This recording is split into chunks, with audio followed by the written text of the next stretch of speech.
This is Guardian Radio 96.9 FRadio.com and the Guardian Radio app, Nassau, Bahamas. The views and opinions of the hosts and guests are their own and do not necessarily reflect the views of the management and staff of Guardian Radio.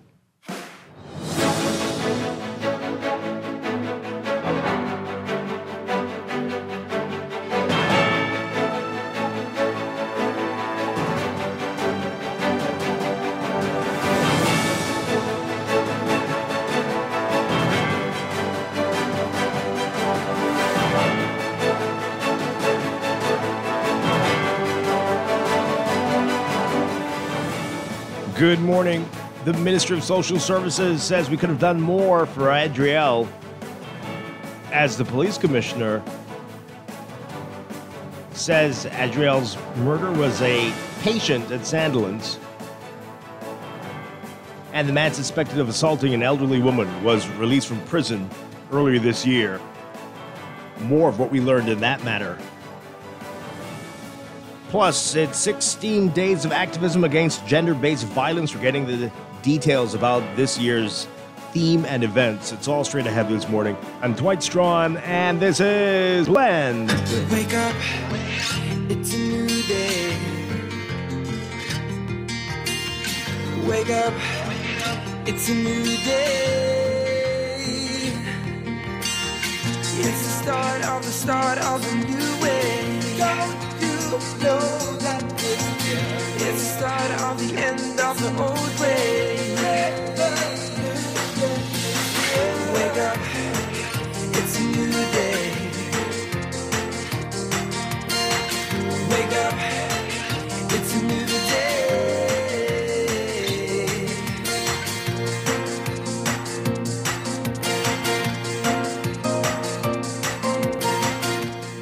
Good morning again, Bahamas. It is Tuesday, November 26th, 2024. This is Morning Blend on Guardian Radio 96.9. Again, I'm Dwight Strachan. In a moment, Duquesa Dean will be joining us. Also this morning in business, it's our monthly series with Maison Bahamas. Today we're looking at some exciting new properties that you need to know about. And worst, it's time for the overnight, the latest breaking news from while we're sleeping, and the top national and international headlines this morning.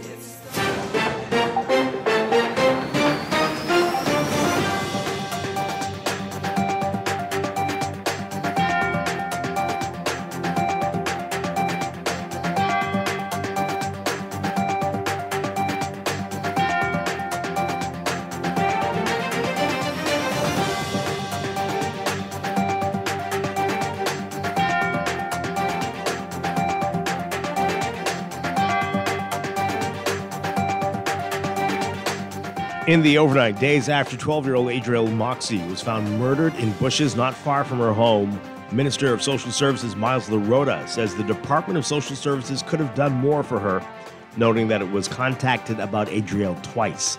LaRoda saying the department took steps to intervene in one of the incidents, but it was not successful. He said yesterday that they're in possession of sensitive information. Piling on, we have been very deliberate not to say everything we know for reasons. But he did confirm that in one of those cases, the department took steps to intervene, but acknowledged that they could have done more. LaRoda said the Department of Social Services has to balance protecting children with avoiding claims that families are being separated. Meanwhile, Commissioner of Police Clayton Fernando giving more details about the investigation into Adriel's death. The student of Anatole Rogers High School was last seen alive around 6 p.m. last week, Monday. Fernando saying, quote, "We can safely say that she was sexually assaulted at this time. Our investigators and CSI personnel have collected physical evidence and they are preparing it now." He said a 32-year-old person of interest. The suspect is a known patient at Sandlands Rehabilitation Center, but could not say what his specific mental illness was. During his arrest, the suspect attacked officers and injured one of them. The suspect was being detained at Princess Margaret Hospital yesterday, but there were plans to transfer him to SRC. Officers have placed that man on a 24-hour surveillance alert.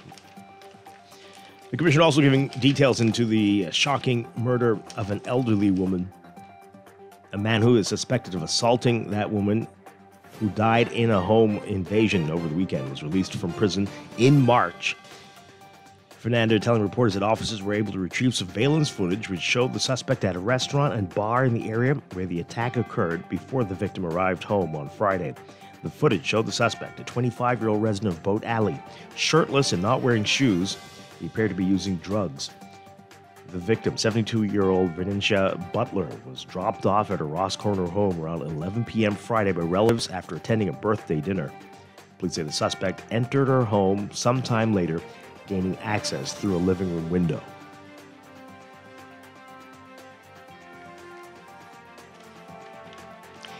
And two boys who were missing in South Andros were found and arrested in connection with a series of housebreakings. Police say the 13-year-old boys, Demester Duncombe Jr. and Shantionte Thompson, ran away from home on November 19th. They were found in a residence in the Johnson Bay area. Police say the investigation into the matter is ongoing. And the Lyndon Pindling International Airport is set to launch a new cell phone waiting lot, and it has its own dedicated flight tracking app in play. The airport getting itself ready for potential record numbers of Thanksgiving holiday travelers through its doors. NAD expects between 25,000 and 35,000 passengers to move through the airport between Thanksgiving Day Thursday and Sunday, November 27th. NAD says that the passenger-friendly manage passenger flow from curbside to the airside. Vice President of Operations at NAD, Jonathan Hannett, saying that airport officials have met with officials from other agencies and keeping them abreast of the upcoming high-traffic weekend.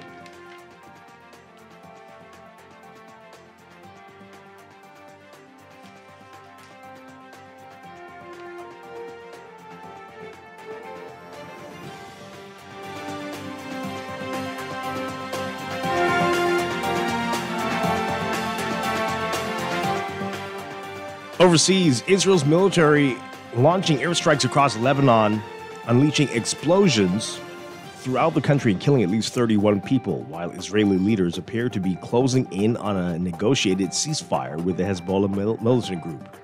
Israel airstrikes hitting commercial and residential buildings in Beirut, as well as in the port city of Tyre. Military officials say they targeted areas, strongholds. They issued evacuation orders for Beirut's southern suburbs, and strikes landed across the city, including meters from a Lebanese police base and the city's largest public park.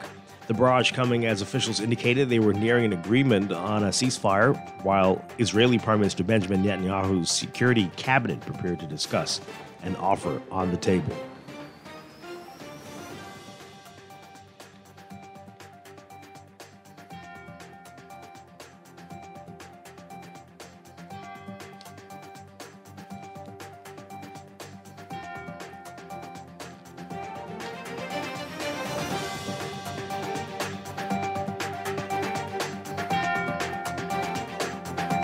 And from Haiti, gangs are recruiting children at unprecedented levels, with the number of minors targeted soaring by 70% in the past year.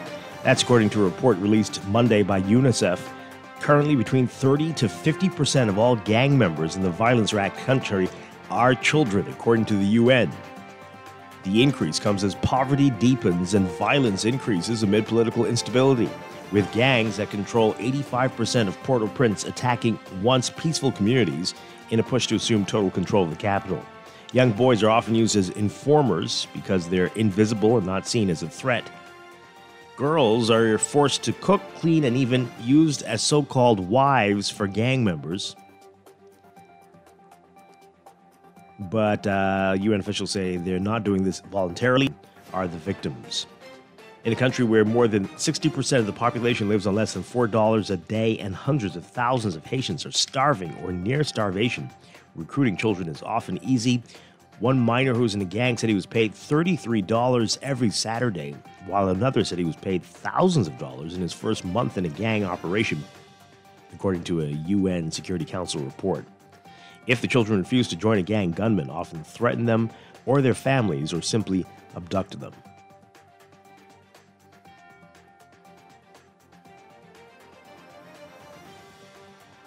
And a small plane carrying 6 people crashed southeast of Costa Rica's capital, with the condition of those aboard not immediately known. The Central American country's Civil Aviation Authority says that the Cessna 206 Stationair crashed near Pico Blanco Mountain just after midday Monday.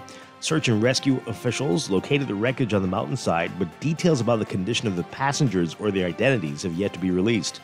The plane had taken off from Tortuguero on Costa Rica's northern Caribbean coast and was en route to San Jose. The Costa Rican Red Cross said the plane was found around 3 p.m. and crews were trying to reach it.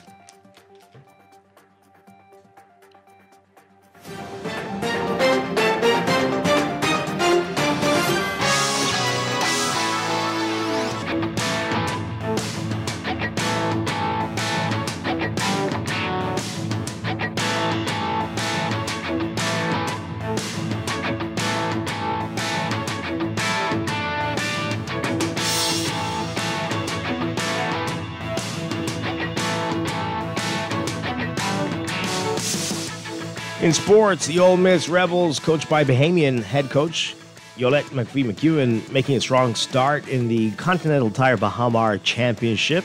The event, hosted at the Bahamar Resort Convention Center, includes teams like the Boston College Eagles, University of Connecticut Huskies, and University of Oregon State Beavers. In their opening game yesterday, the Rebels faced the Boston College Eagles and secured a decisive 92-55 win. Ole Miss took control early, leveraging their strong defense and effective low-post scoring to establish a 20-8 lead by the end of the first quarter. By halftime, they extended their lead to 41-23, again going on for a 92-55 win. The 7th annual Basil Zuki Roll Invitational, hosted by Bahamas Tong Dojo Academy under the guidance of Master Marcus Shadow Roll, ending with great success over the weekend. The martial arts tournament seeing participants in multiple divisions.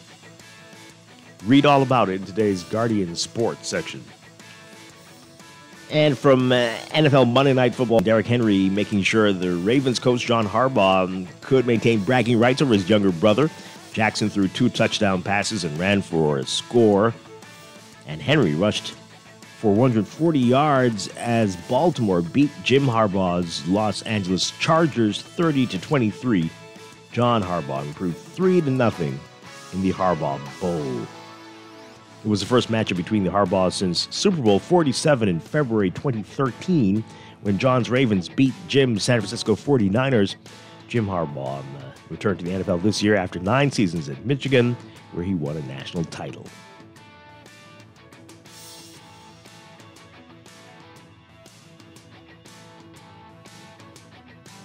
That's sports. And that's the overnight. Time for your first look at weather.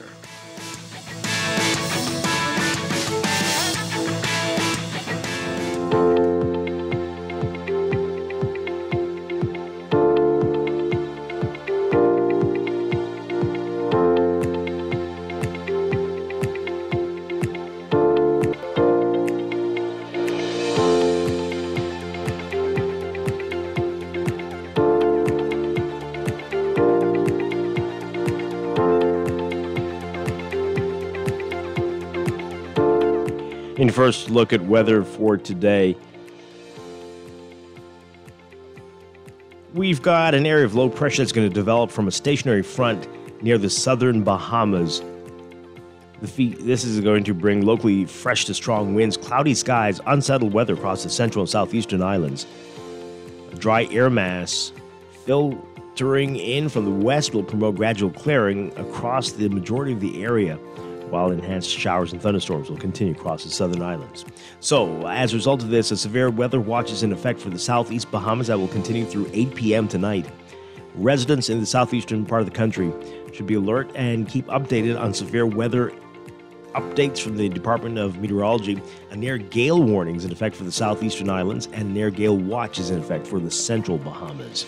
There is an elevated risk of flooding during heavy and prolonged rainfall events over the southeast and portions of the central Bahamas, especially in low-lying and flood-prone areas, are discouraged from getting into the water in the southeast Bahamas due to the threat of higher choppy seas, rough surf, and dangerous rip currents. Your forecast for today for the northern Bahamas, including Grand Bahama, partly sunny, only about a 10% chance of showers. For the rest of the northwest Bahamas, including New Providence, partly cloudy to cloudy today, a 10 to 20% chance of showers. Cloudy to overcast and breezy for the central Bahamas, and for the southeast Bahamas, overcast and breezy with an 80 to 100% chance of showers and widely scattered thunderstorms. Temperatures today, look for highs in the low to mid 80s today, about 82 Fahrenheit, 28 Celsius. Overnight lows tonight getting down about 70 Fahrenheit, 20 Celsius. That's your first look at weather this morning. We'll have your extended outlook and a look at the tropics coming up in just a bit. It's a new day. Wake up, it's a new day. You're listening to Morning Blend. When we come back, we're discussing the day's top stories right here on Guardian Radio 96.9, your home for fresh news and smart talk all day. It's a new day.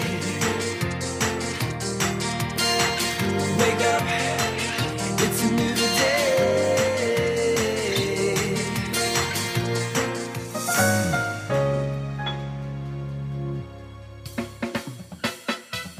Do you have uncontrollable debt? Are you ready to make that move to Fidelity for a stress-free future? These loans have a built-in savings plan that pays you unbeatable interest. Ask about our debt consolidation loans today. Call 356-7764. Fidelity, we're good for you. For fast, reliable, and impactful printing services, look no further. We stand by our quality products that is second to none. Our affordable pricing and friendly, efficient staff makes Printmasters the ultimate choice for all your printing needs. We can deliver any type of printing services, from banners to booklets to business cards. You name it, we can print it. Let Printmasters bring your masterpiece to life. Located in the Nassau Guardian Building, telephone 302-2361. Screws and Fasteners World, Balfour Avenue and Palm Beach Street, has those hard-to-find fasteners for you right now. You can find stainless steel regular hex, carriage bolts, galvanized bolts, threaded rods, nails, self-tap screws, sex bolts, anchor bolts, turnbuckles, masonry tools, hand tools, and weed whacker strings. Check out the rope selection and car body fasteners, too. Special orders are welcome. It's your #1 fastener store. Screws and Fasteners World, Balfour Avenue and Palm Beach Streets. Call 326-1976.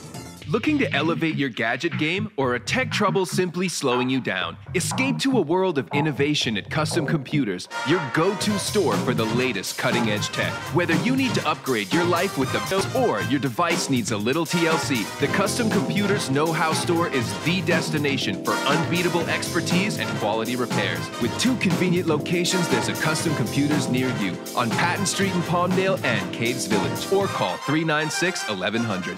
It's the season of joy, unity, and celebration. Join us on Saturday, December 7th at the Government House grounds for The Inclusion. It's the Christmas holiday fair. Fun for the whole family, Jolly Wonderland Playground, bingo, domino tournaments, carnival games, and even the Santa vs. Grinch boxing match. At 6 p.m., the Teen Scenes kicks off with live DJs like DJ Chris, DJ Humble, and more bringing the vibes. Enjoy native dishes, tree lighting, drama, and live performances celebrating unity in the Bahamas. Admission is free, so come and experience the magic of the season. Inclusion, moving towards an inclusive Bahamas. Standard Services on Shirley Street, your everything Christmas store, has the perfect gifts just for you. Now until December 24th, you can get 5 to 50% off everything in store, plus 20% off Christmas lights, 25% off artificial Christmas trees, Christmas decorations, and all toys. Standard Services, just around the block with everything in stock. They have everything you need to keep everyone happy this Christmas season. Get the perfect gift everything at Standard Services on Shirley Street, your everything Christmas store. Open Sunday, December 22nd. What's that one gift you've longed for? My own home. Build or buy your home with financing from CIBC Caribbean and we'll gift you up to US $3,000 towards your legal fees. No loan application fee and up to 95% financing. And if you switch your mortgage to us, take the gift of no switching costs up to US $10,000. Plus, we're giving more with double the chance to win one of 3 cash prizes in your country. Visit CIBCFCIB.com/joyofgiving for more information. Terms and conditions apply. This is Guardian Radio, your station for up-to-the-minute news and intelligent, interactive, and engaging conversations. 96.9 FM. Wake up, it's a new day. Wake up, it's a new day. It's the start of a new way. Don't you know that it's the start of the end of the old way. Wake up, it's a new day. Wake up, it's a new day.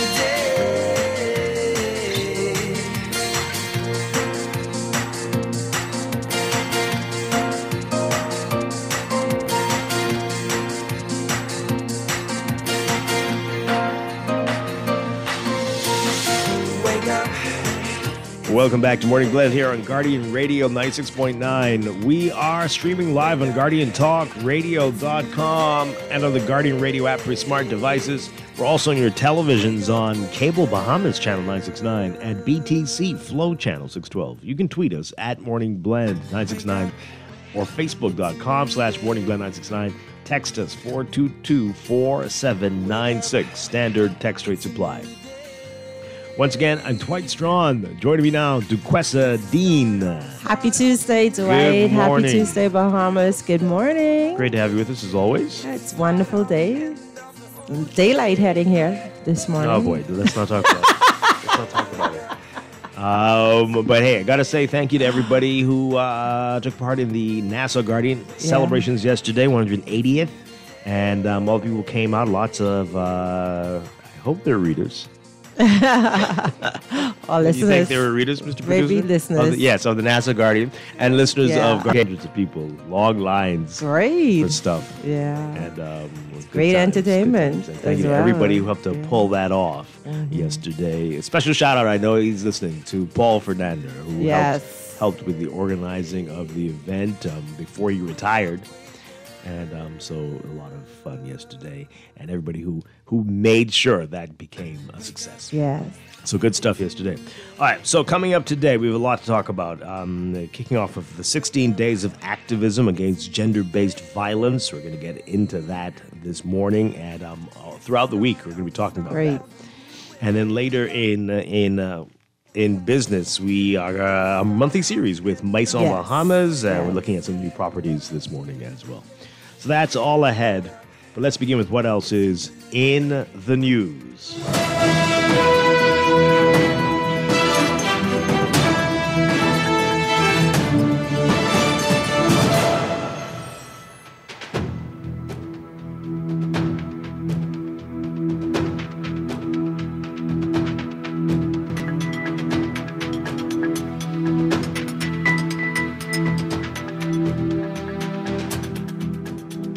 And in the news, I'm just shaking my head. I just, all of these horrible things that have happened in the past few days, entirely preventable, and just didn't need to happen at all. And people dropped the ball. And as I said yesterday, people, and this is exactly what it ended up, well, it looks like it is, right? No one's officially charged yet with these horrific crimes. But as I said, people know that their relatives are not well, that they are a danger to themselves and to others. Yes. And you're sitting down just praying that they're going to be okay. Mm-hmm. And it's not enough. It's not enough. Both situations now, and we're talking about with the the horrible situation involving Venetia Butler. You know, I keep messing up her name. And Adriel Moxie, the 12-year-old. Heartbreaking. Yeah, absolutely. The police giving a lot of information, I think more than they normally do, but I think they needed to. The public is really up in arms, and it needs to know what's going on here. And I'm very concerned about how random these situations are. So let's begin with the update on what happened to 72-year-old Venetia Butler. Take a listen to this report from our Vonique Toot. 25-year-old man arrested in connection with the murder of a 72-year-old woman at her home on Saturday morning was released from the Bahamas Department of Correctional Services in March of this year after being imprisoned for vagrancy and stealing, according to Commissioner of Police Clayton Fernandez, who said police believe the suspect, who is a resident of Boat Alley, was under the influence. It was an altercation between the son and the grandson, who was able to put a good beating on this alleged suspect.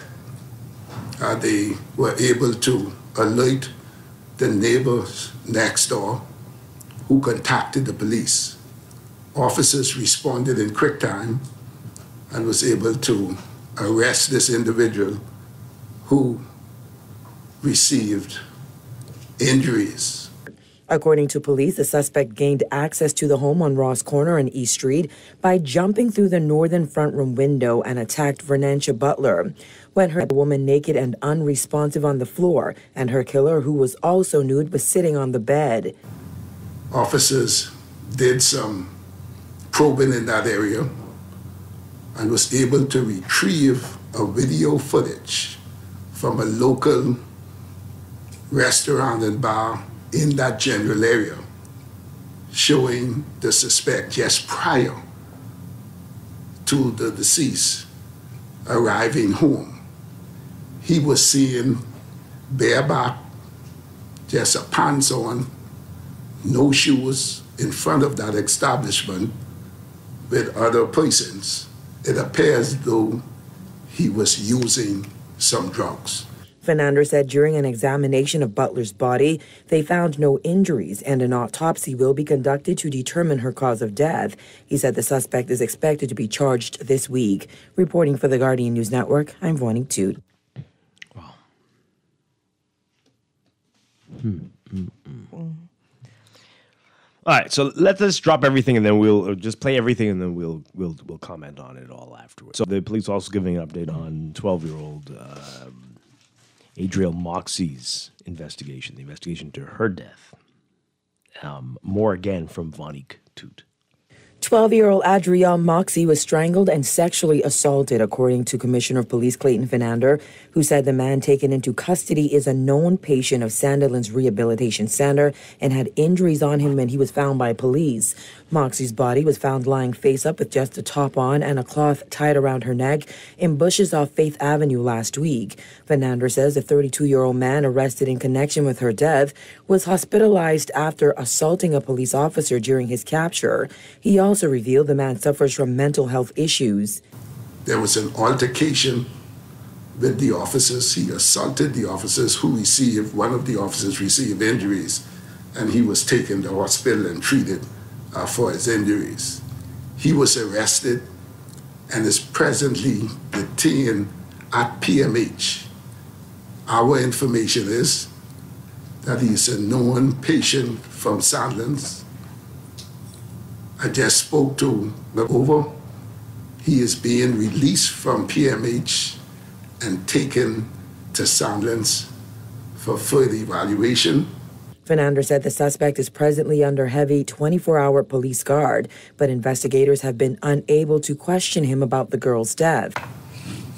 We know that we are unable to speak to him at this time. The doctor is saying that we are unable to speak to him because of his condition at this time. We know that the cause of death for the young child is strangulation. We could safely say that she was sexually assaulted at this time. Our investigators and CSI personnel They have collected a number of evidence, physical evidence, and they are preparing it now, even what was taken from the suspect, alleged suspect, and they are being packaged at this time. The police chief says the evidence collected in their investigation of Moxie's death and that of a 72-year-old woman killed in her home early Saturday morning will be sent abroad, as DNA evidence is very crucial in both matters. I've given instructions that both the matters that happened on Friday and the young physical evidence, once the CSI personnel have gathered all of the evidence, they will be on the next flight out to a DNA lab, which is crucial in both investigations to bring some quick closure to these matters, both matters. So we are actively, the officers were on the ground from last week and into the weekend. He added police will continue to build evidence in this case, adding Moxie was not wearing a school uniform and police are still trying to locate her school bag. There's some information right now I can't bring to the public, but we are following some significant lead. We know that he even had some injuries on him when he was arrested as well, some notable injuries on him, and based on the intel, we feel confident. We feel that we are on the right track, but we just want to dot the I's and cross the T's. Fernandez also revealed that police will assist with the girl's burial. I am happy to say that the Royal Bahamas Police Force has partnered with Mr. Keith McSweeney from Westview to assist with the burial of this young child, an organization to do just that. Reporting for the Guardian News Network, I'm Vonnie Tude. Oh, boy. Speechless. Yeah. Speechless. To think, though, Dwight, that you could comfortably sit on someone's bed. Are you going back to the... Yeah, I'm back to the first story. That you could comfortably sit in the nude on someone's bed. This lady got home, what they said, close to midnight, and it's 3 a.m.? And you're still there sitting down on her bed? That speaks to an insane person.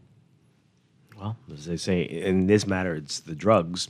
With the other one, I mean, I'm hoping that the DNA evidence will corroborate this story. I don't want to be that person. I don't want to think like that this is very convenient that they have this person there. Right. But, you know? Right. Because this would be the we one. need to make sure that this the right person. This would be the one to pin it on. Yeah. Yeah. Anyway. Because what would attract you to... You wouldn't understand. A 12-year-old... If you are underdeveloped who's child. been in a mental institution, we would never be able to understand what goes on this is in true. their minds. But, wow. This is true. This is a lot. But we do know we have a lot of people who are not well. Yeah. And it seems to be more and more every week. Yeah. And they're just roaming the streets. Yeah. Being a menace, many, some aren't, bothering people. Yeah. And it's heartbreaking to see. It's really heartbreaking to see. Yeah. Wow. Okay. There is more. Yes. The Department of Social Services now admitting that they've been contacted about Adriel before and saying that they could have done more. For this story, again, the hardest working woman in news, Vonnie Toot. Take a listen. In the wake of the death of 12-year-old Adriel Moxie, whose body was found on a track road off Faith Avenue, Social Services Minister LaRoda says there were 2 instances where the Department of Social Services was contacted about the young girl. He says while the department did take steps to assist, more could have been done. We are in the possession of sensitive information that a mother has lost her child. And sometimes in the piling on, we have been very deliberate, not to say everything we know for reasons. I can say that in one of those cases, that the Department of Social intervened, but we were not successful. I would also say there was another matter that occurred, I think, in July of 2022. It's fair to say that the department did not go as far as we could have done. Following the discovery of Moxie's body, her mother questioned where was Adriel's village and called on the public to help those in need. People ask about the village as if there was no village. This was a young lady who was actively involved in a church, who had a pastor, who had other activities going on in her life. That is part of the village. Those individuals who called in, who felt that she was in danger, that was a part of the village. And so we can't throw out the baby with the bathwater. Yes, this is a horrific event. And yet, we at Social Services have to be guarded in what we say. We don't want it to be pouring on because it's a complex situation. Since the girl's death, LaRoda says he and his team have reflected on how the system can be improved. In the end, we will meet with our stakeholders, the police, church leaders, and NGOs to review our existing protocols with a view to making the necessary adjustments that may be required. Internally, the Department of Social Services will also review its protocols to ensure that loopholes or missteps are eliminated and stringent measures are put in place for the proper follow-up of cases. We realize that we will never have a perfect system. However, we will certainly strive to maximize our strengths and minimize our weaknesses. The Social Services Minister says 169 children are currently in 7 children's homes. He also provided statistics on cases involving children between January and June of this year that are either being investigated or dealt with. In terms of physical abuse, 39, sexual abuse, 66, verbal abuse 1, incest 1, neglect 74, abandonment 3, care and protection orders 23, other 3 are suicidal, ideation 3, teenage pregnancy 5, preschool assessment 9, behavioral issues 9, wellness check or welfare of children 5. So in total we have some 249 cases. Reporting for the Guardian News Network, I'm Vonnie Tude. Okay. Man. Did he say 1 verbal abuse? Okay. That's one reported, right. But in reality, in the Bahamas, 1 million? Right. Anyway. Let's just say that's what's reported. But, I oftentimes wonder if the social service is overwhelmed by the amount of support that's being requested. Are they sufficiently staffed and are they sufficiently funded to be able to provide, the services that, the public actually needs? That's a big question as well. Because even when you watch little movies, they talk about caseworkers and the caseload and all that sort of stuff. Like, do they have a realistic amount of families that they can properly balance and look into? So like, there are people who have reported situations, and so that the ball isn't dropped. Like what? And I'm glad to hear the minister say that they're going to go to the table and have conversations about how they can improve. And I actually hope that happens, and that feedback from those focus groups gives them, some things that they could implement immediately to begin to make changes. And also, too, I'm going to say, I don't even know what to say. I'm led to say that even our people have changed over the years, because I can tell you, and it's a very touching moment for me just realizing what happened to Adriel, because I remember being 13 and I remember running away from home. Oh, what? I'm being very transparent with you, right? And my family never expected that to happen. But my grandmother was so concerned about me. My great-grandmother had died, and she was my primary nurturer. And so when she died, my whole life turned upside down. And with her void, there was no one really there to continue to affirm me and build me. And so that attention that I was getting, I was no longer getting because she was dead. And so here it is, I'm acting out. And my grandmother was so concerned, she didn't know what to do with me. She called Social Services. Now, Social Services responded. And there was a social worker by the name of Maria Kelly. Wow. She responded to the case.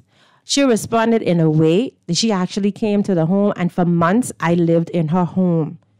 For months, she nurtured me. For months, she taught me how to cook bacon without burning it. She taught me about girl hygiene. She dropped me to school, picked me up from school, all that sort of stuff. And I know that that's an extra mile, and not every social worker is able to do that. But having that type of heart for someone, or having that type of heart to say there are young people that need this love and this affirmation, makes all the difference when you are in that job.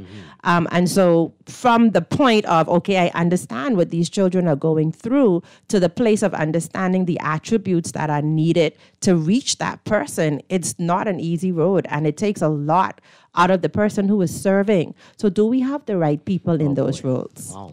Do we have the right people who truly care and want to see young people turn around? Or are they dismayed by all of the negativity, and it's like, it's never going to end? Are they hopeless?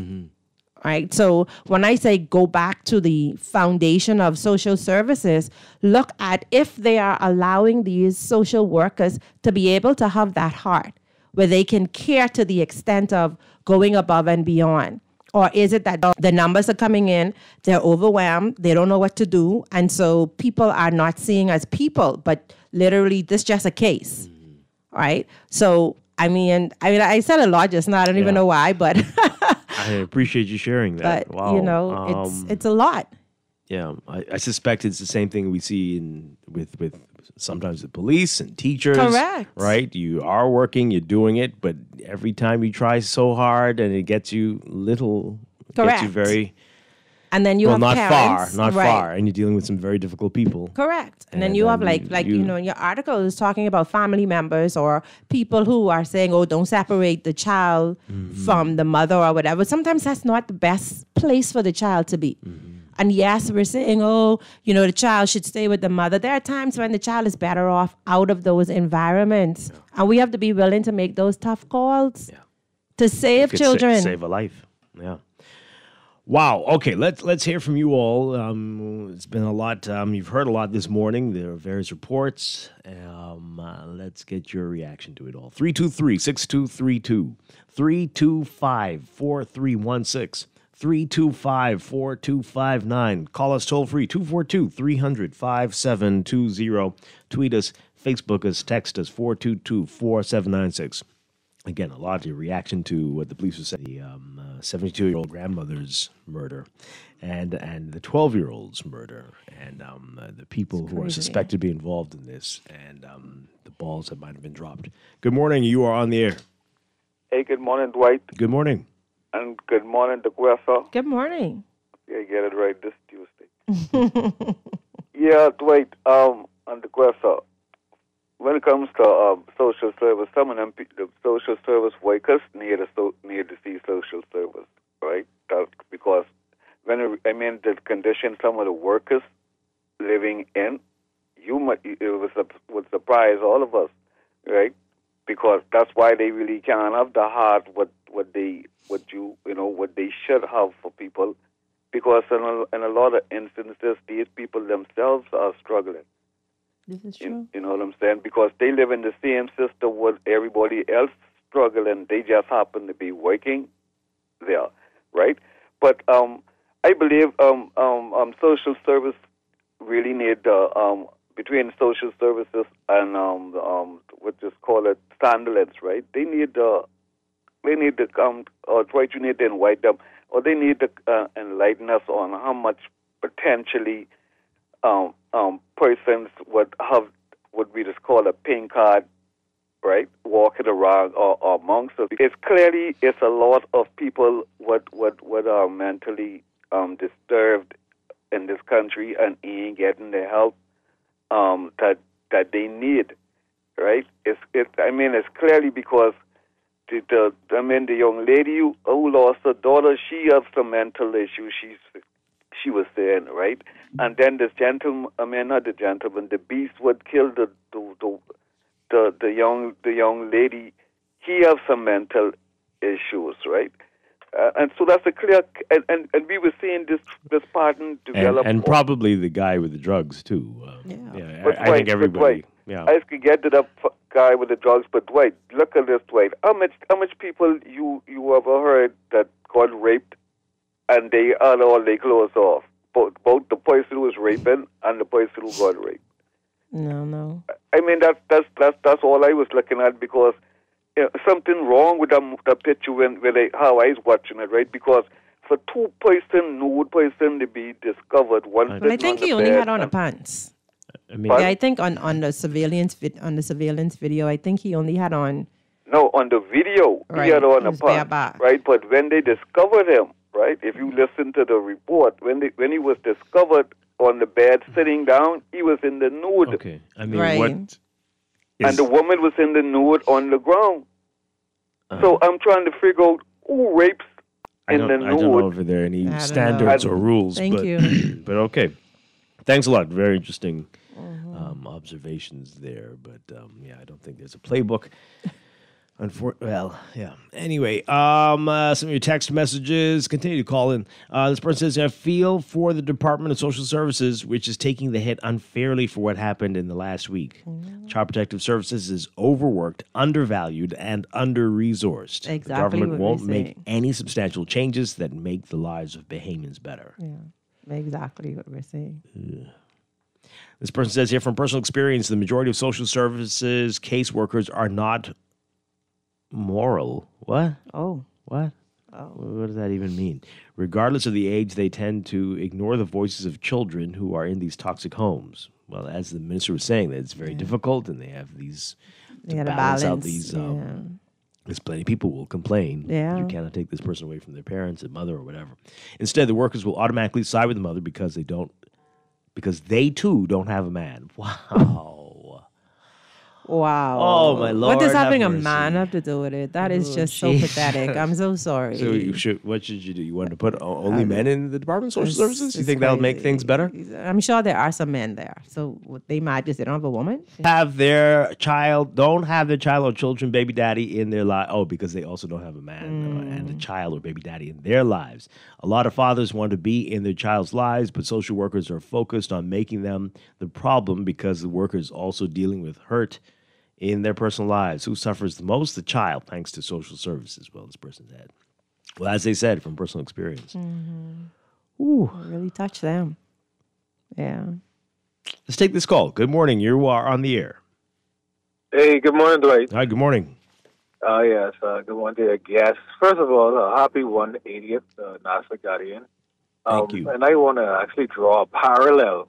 100 years ago, the same things were happening, Dwight. I mean, now we're all experts. That's the only difference. Everybody knows what's going on. What was the cause? And we're still reactive. I think we're more reactive than ever, which speaks volumes to the society. We're supposed to be evolving, right, as human beings. And we're just evolving. The worse it gets. But we dropped the ball from the beginning. You know, this society is heavily set on tradition, and the elder voice is heard. And if you're young or junior or you're just starting, you're not heard. And I'm speaking to the Amber Alert, the Marcos Alert. Sorry. When the mother reported, they're saying, okay, yeah, we could have sent out the Marcos Alert immediately. They shifted the blame on the mother, and they were like, okay, you couldn't walk in the draft and this. It's like our society. We're pointing fingers and we're victim blaming constantly. And then the second thing is, everybody has mental health issues. Like, you have mental health issues. I have mental health issues. It's just the degree that we have them on. And for us to come in the public and call the talk shows and write to the newspapers and say, oh, well, this one has more mental health issues than the other. We don't know which episode will trigger us into a fit of rage. It happens every day. Driving on the road. I know I heard you talk about the road rage. I have road rage. So we just need to be our brother's keeper just a little bit more. We can start with neighborly love. Yeah. If one neighbor goes to the next and say, hey, how are you doing today? Do you need something? Does your child need a ride to school? Instead of when a situation happens, everybody's next. We call the talk show and say, well, I know that was going to happen because this, that, or that. Yep. Isn't that something? But I'll just leave you with this story. I used to drive a motorcycle, and I parked it in my garage, and it was not enclosed, and my neighbors watched as somebody and stole my bike. And they didn't say anything.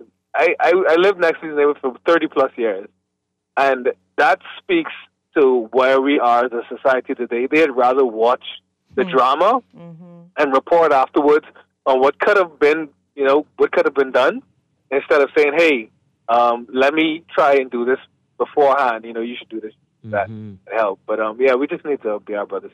Absolutely. Thank you so much. Really appreciate your call. Wow. Let's take another call. Good morning, caller. You're on the air. Yes, good morning. How are you and you guys? Doing well. Wonderful. First time caller here, but not a first time listener. Oh, thank you so much. Thank you. Yes, I just really wanted to call just to tap in on what's going on, especially with regards to social service. I am a single father.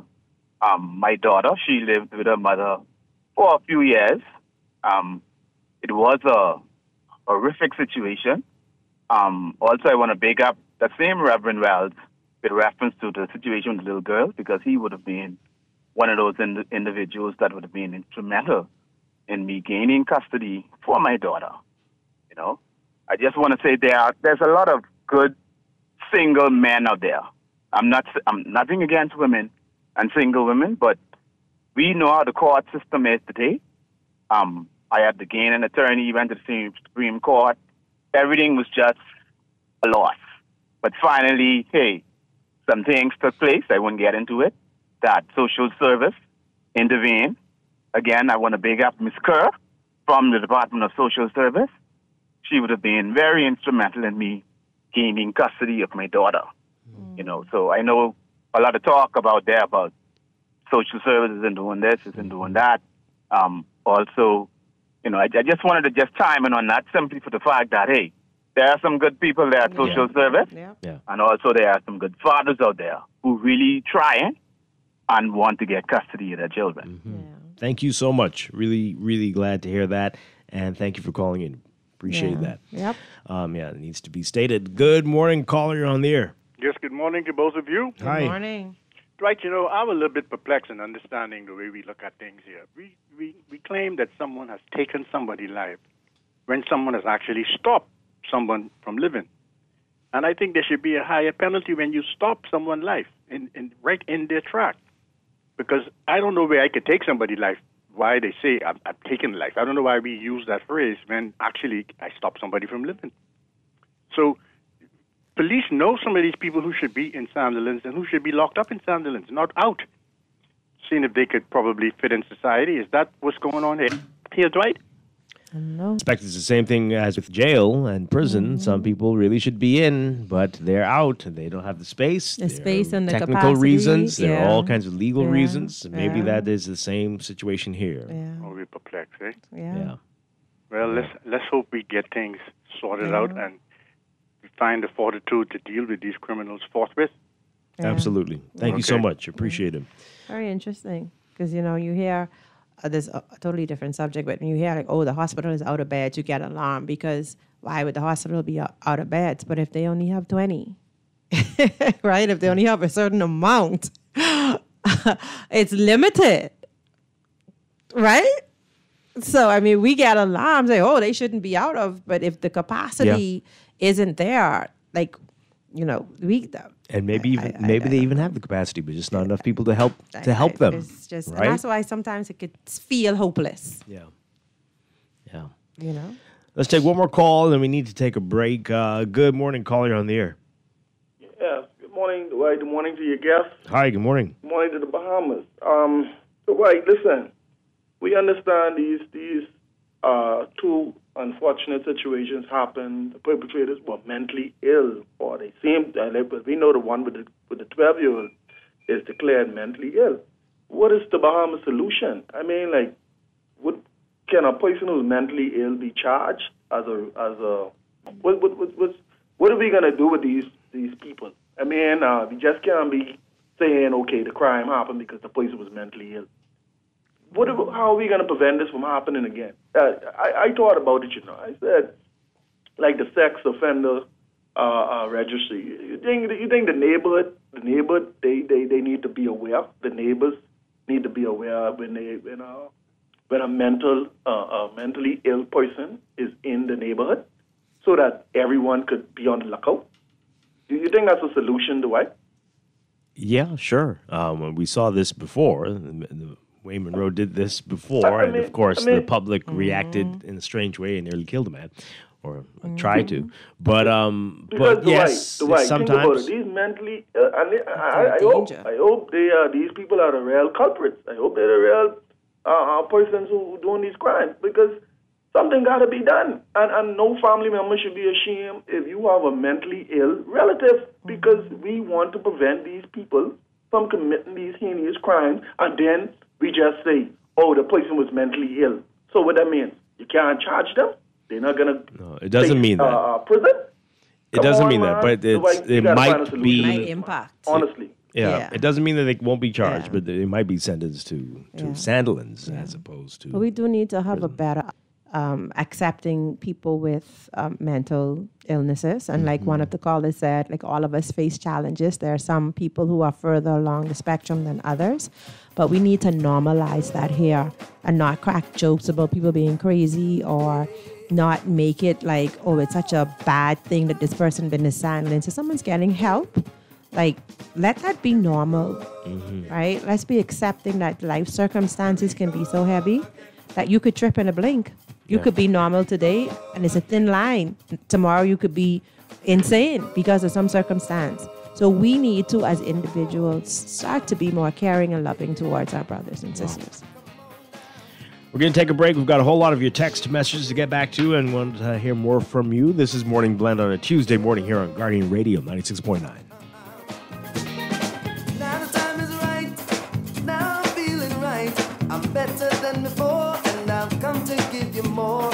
Music sounded sweet, man. I'm feeling every beat. This is Junkanoo, man. You got to move your feet. So get in the mood to dance and shout. This is Guardian Radio 96.9 FM, streaming on GuardianTalkRadio.com and the Guardian Radio app, Nassau, Bahamas. This is AP News. I'm Rita Foley. We'll begin with weight loss drugs like Wegovy, or millions of obese Americans would be able to have popular weight loss drugs covered by Medicare or Medicaid under a new rule the Biden administration is proposing. This would give millions of people access to weekly injectables that have helped people shed pounds so quickly that some people have called them miracle drugs. So many Americans are expected to hit the road for the holidays. It's expected to shatter the record.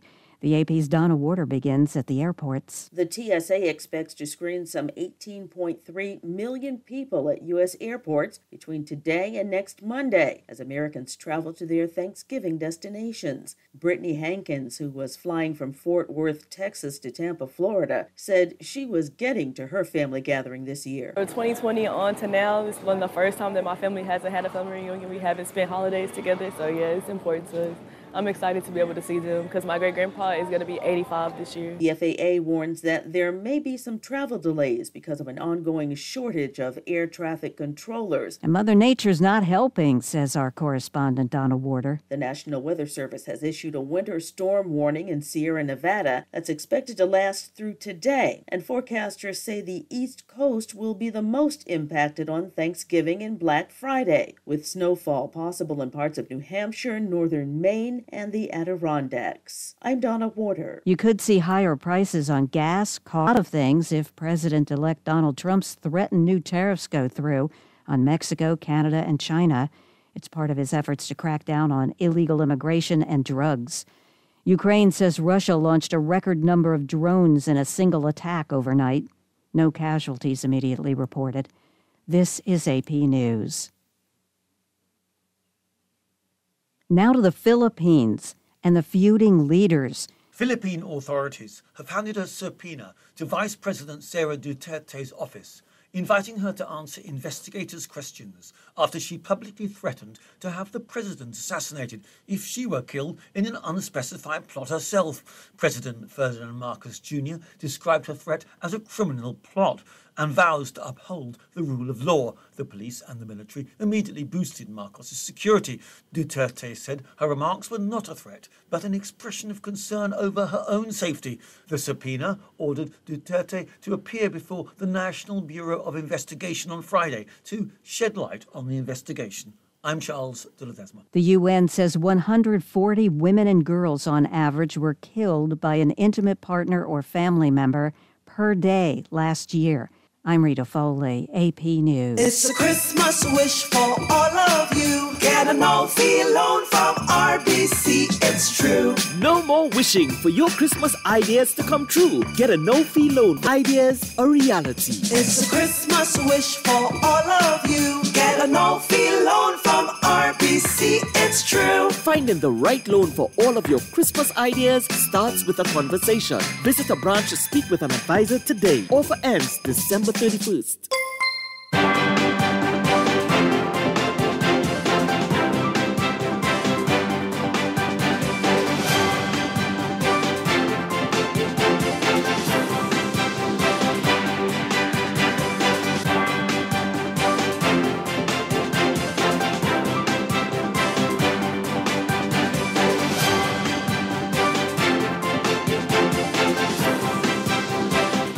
It's time for your first good traffic for the morning, brought to you by RBC. Find your loan solution with RBC. In your real-time, in your traffic alert, a reminder of the work going on Bay Street. That is mainly in the evening and expected to continue for at least today, maybe another day, but that's between 7 p.m. and 2:30 p.m. This is Bay Street, beginning at East Street to Christie Street. And you're advised to avoid the area if you can. And this has been resulting in single lane closure. So if you can, avoid that area. Again, mainly at night. In your real-time traffic right now, we're seeing a number of hot spots. We've got Blue Hill Road looking really busy for you from St. Vincent straight up to Carmichael, and especially north of Carmichael, you're going to be seeing slow-moving, heavy northbound traffic on the way to Independence Drive. Traffic is backed up along Carmichael eastbound as well. Blue Hill Road, as usual, heavy traffic from well south of the Fire Trail roundabout straight up to Tawny Williams-Darling Highway. You're going to be seeing some issues along Tawny Williams-Darling Highway as well, especially westbound to that roundabout. Mile Butler Highway going to be busy again on the way to the Six-Legged roundabout, heading northbound. Gladstone Road also heavy traffic north of Fire Trail straight up to John F. Kennedy Drive and Bahamar Boulevard. Slow-moving westbound traffic on Carmichael to Coral Harbor Road. Back in eastern New Providence, we've got heavy traffic from San Souci Road to Johnson Road if you're heading westbound on Johnson Road, East-West Highway rather, on Eastern Road rather, westbound. And then pockets along Prince Charles Drive, especially as you get closer to Beatrice Avenue and then to Robinson Road. Slow-moving traffic from Soldier straight up to Marathon Road. Soldier is busy for you as well. North of that intersection only the Village, Bernard, and Wolf Road. Those are your hot spots right now. We'll have another update for you after the 8 o'clock news, brought to you by RBC. Start a conversation at rbc.com/loan/all of you.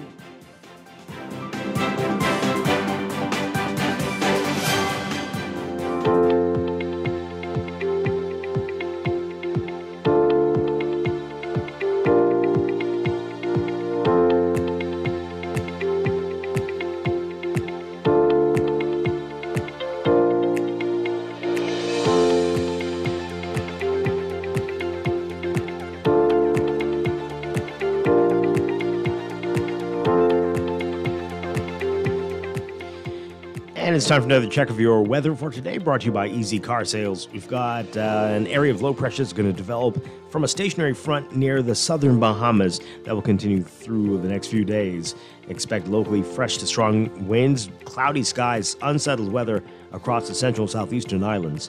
But a dry air mass filtering in from the west will promote gradual clearing across most of the country, while enhanced showers and thunderstorms will continue for the southern Bahamas. So a severe weather watch is in effect for the southeast Bahamas. That will continue through 8 p.m. tonight.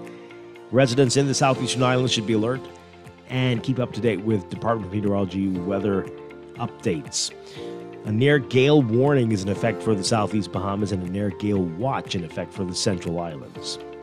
There's an elevated risk of flooding during heavy and prolonged rainfall events for the southeastern islands and ports, especially in low-lying and flood-prone areas. And beachgoers are being advised to stay out of the water in the southeast Bahamas due to high seas, choppy seas, rough surf, and dangerous rip currents. Partly sunny for the northern Bahamas today, partly cloudy to cloudy for the rest of the northwest Bahamas, including New Providence, cloudy to overcast for the central Bahamas, and overcast and breezy with a nearly 100% chance of showers for the southeast Bahamas today. High temperatures in the low 80s, maybe around 82 Fahrenheit, 28 Celsius. Overnight lows tonight getting down to about 72 Fahrenheit, 22 Celsius. In your extended outlook, as we've been telling you, a mixed bag in terms of the weather for the next few days. For tomorrow, partly sunny across the northwest Bahamas, but partly cloudy to cloudy across the central and southeast islands. By Thursday, partly sunny during the day, becoming fair at night over most areas, and Friday, partly sunny during the day, becoming fair at night. That pattern will hold until Saturday, partly cloudy across the northwest Bahamas, partly sunny across the central and southeast islands as we prepare for the next cold front.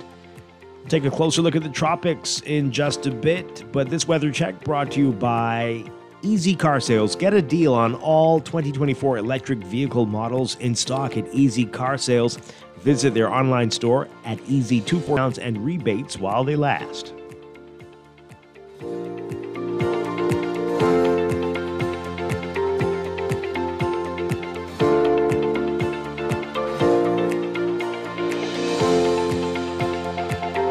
It's a Christmas wish for all of you. Get a no-fee loan from RBC, it's true. No more wishing for your Christmas ideas to come true. Get a no-fee loan from RBC and make those ideas a reality. It's a Christmas wish for all of you. Get a no-fee loan from RBC, it's true. Finding the right loan for all of your Christmas ideas starts with a conversation. Visit a branch to speak with an advisor today. Offer ends December 31st. Are you seeking exceptional health care beyond the traditional hospital setting? Introducing Doctors Hospital Clinics, your trusted destination for comprehensive care. Our full-service locations provide affordable services through our Loyalty Advantage membership program and NHI. Experience seamless care with our integrated health system, where your medical history travels with you, ensuring continuity of care. Book an appointment today at clinics.doctorshosp.com. We make primary care easy. This holiday season, give the gift that lasts a lifetime. Financial freedom. You're looking to take the stress out of holiday giving or plan for the future, CFAL has you covered. With our suite of savings products, you can start with a minimal upfront investment and low monthly contributions. Get a jump start with 2025 financial goals with CFAL Savings Express, or give the little ones a head start with the CFAL Education Plan. You can also secure your own future with the CFAL Blue Marlin Retirement Plan. This holiday season, make your gift count with CFAL, where small savings lead to brighter futures. Visit CFAL.com today to start building wealth so you can live well. Happy holidays from all of us at CFAL. Thanksgiving has arrived early at Montague Motors. This whole month is Black November with deep discounts on selected models. Roll out this season in style. Montague Motors, trusted quality service for over 20 years. Zero down, everyone. Village Road near Shirley. 698-3950. 812-7576. Call Montague Motors now and get the best discounts the entire month of November. Make your house a home. Stop by the furniture store that's giving you more. With appliances, furniture, and carpet. Whatever you want, we got it all. Promise Furniture, no furniture. We give it you, we make it worthwhile. We make it quality, comfort, and style. Quality and style, yeah. Promise what we give it you, we make it worthwhile. Giving you quality, comfort, and style. Promise Furniture. Maybe it's time to explore your options. There's no harm in reviewing your mortgage arrangement and considering a better deal. CIBC Caribbean can help you narrow your search and decide. Switch your mortgage to CIBC Caribbean and enjoy a special interest rate and help towards your switching cost. Visit CIBCFCIB.com/inspired home for more information. Conditions apply.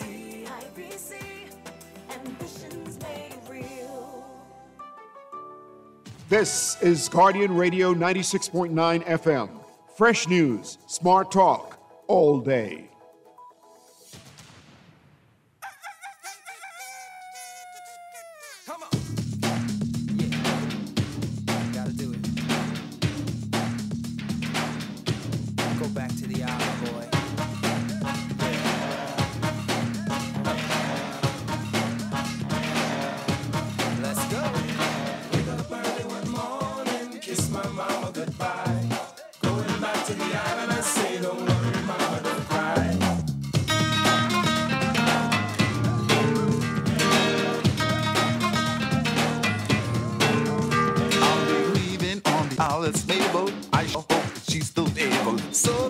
Around 5 o'clock, I'll stand at her bow and see the dock. Out in the field from dawn till dusk, swimming in the blue pool is a must. That island where I was born, the first thing I'll do is brew some corn. Wake up early one morning, kiss my mama goodbye. Going back to the island, I say, don't worry, mama, don't cry. We are back with Morning Blend on Guardian Radio 96.9. Dwight Strachan with Duquesa Dean on this Tuesday morning. My goodness gracious. Interesting Tuesday morning. Oh, boy. Okay. Let's get to the rest of your text messages. If you are able to, we can still take some of your calls. 323-6232, 325-4316, 325-4259. Call us toll-free 242-300-5720. This is an odd text. Where did the suspect get money to buy drugs? Huh? I don't know. I mean, that's the one thing people around here could get. Drugs and guns, it seems. Maybe clean the car. I mean, that is. They will never find money for books. Right. I can tell you that. But they'll always find money for drugs and guns. Just stand on a gun and bag. It's like that. They're giving them away like candy. It seems. It's cheap.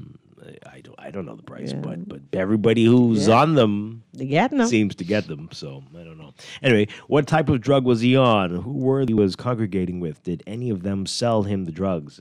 Okay, what's going on with you? Should the dealer be charged as an accessory to murder? What now? How big is our drug problem? You know it's huge. Why would the commissioner condone a beating of a suspect by calling it a good beating? That process mind. A lot of questions. I don't think you meant good as in that amazing. That's that's like severe. It's like but my challenge with good soaking when it rains. That means you got probably flooding. It doesn't mean it's like this is beneficial. My challenge is they call him the alleged suspect. Like, didn't they catch him there? Like, why is he alleged? Is he innocent until proven guilty? Let me just add to the question. Anyway, let's continue with the text. There's more questions. This person needs to be on the CID. What does it cost to set up, man, and maintain a DNA lab? Can we get those numbers from the U.S. Embassy? What now? We don't need any election padding profits included in this critical infrastructure. Okay, interesting questions. Yeah. Some of them I agree we need answers to. Others, Okay, thanks, though. I appreciate the text. This person says here, Dwight and Duquesa, Duquesa needs to be thanked for sharing her story. I'm sure she has inspired someone this morning. Look at how she turned out to be an upstanding person in the society. Point. Thank you so much. That's why we should share our stories. so that other people can see, it's not where you start. Yeah. It's not your mistakes. It's how you can turn that around. And then that's a very important point because you're going through a lot with your family, and everybody is so quick to say she run a man or something stupid like that. Correct. But that's not often the case at all. No. Yeah. What is this now? I'm sorry to hear about DeQuesta's story, and she said what I've been saying for years. Sometimes the mother is not the best person to raise a child. Okay. Well, that's true. Boy. Does the mother of Adriel's mother have more kids? I think she does, yes. Everyone has their opinion on these senseless murders in this country. Here's my opinion. This government has to start hanging these murderers. It's on the books. Okay. Dwight, there is a mentally ill man who does by who does by budget on East Street and Cordo Avenue. He chases school children who tease him and throws bottles at vehicles at times. When is the gift going to get these people off the street? I think I meant government. Oh my goodness, the gift. When is the government treat? Either this man's going to get hurt or he will hurt others. Am I the only one who sees these things? Are governments... No. They're driving by too fast and their police escorted vehicles that they don't see it. Or jets. There's circulating where this clearly insane guy is endangering a woman, calmly telling her what his sexual needs are, and she's wielding a knife. In it, she said that she has been persistently assaulting her and that the police have been called. Mental illness is an emerging threat. Unfortunately and seemingly overwhelming against women. Wow, and it's so ironic that this is all happening as 16 days of activism against gender-based violence is about to begin, or beginning today. And we're going to get into that after the news as well. A whole lot more to talk about on this Tuesday morning here on Guardian Radio 96.9. Stay with us. You're the one that's losing.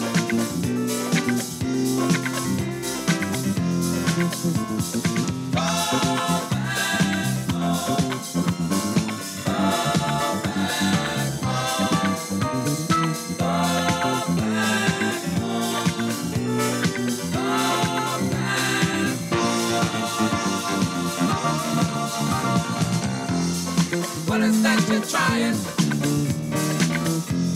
Soon you will be flying.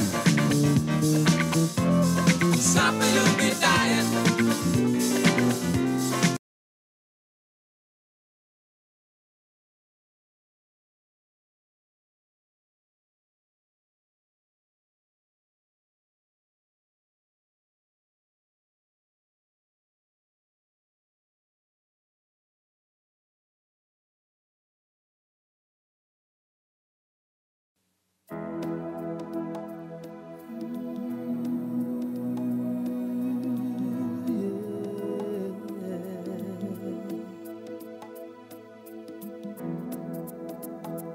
There's a secret world we never talk about.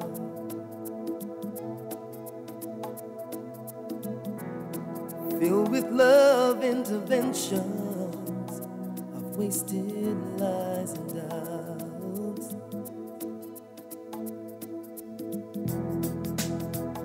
I guess the time has come to face the truth.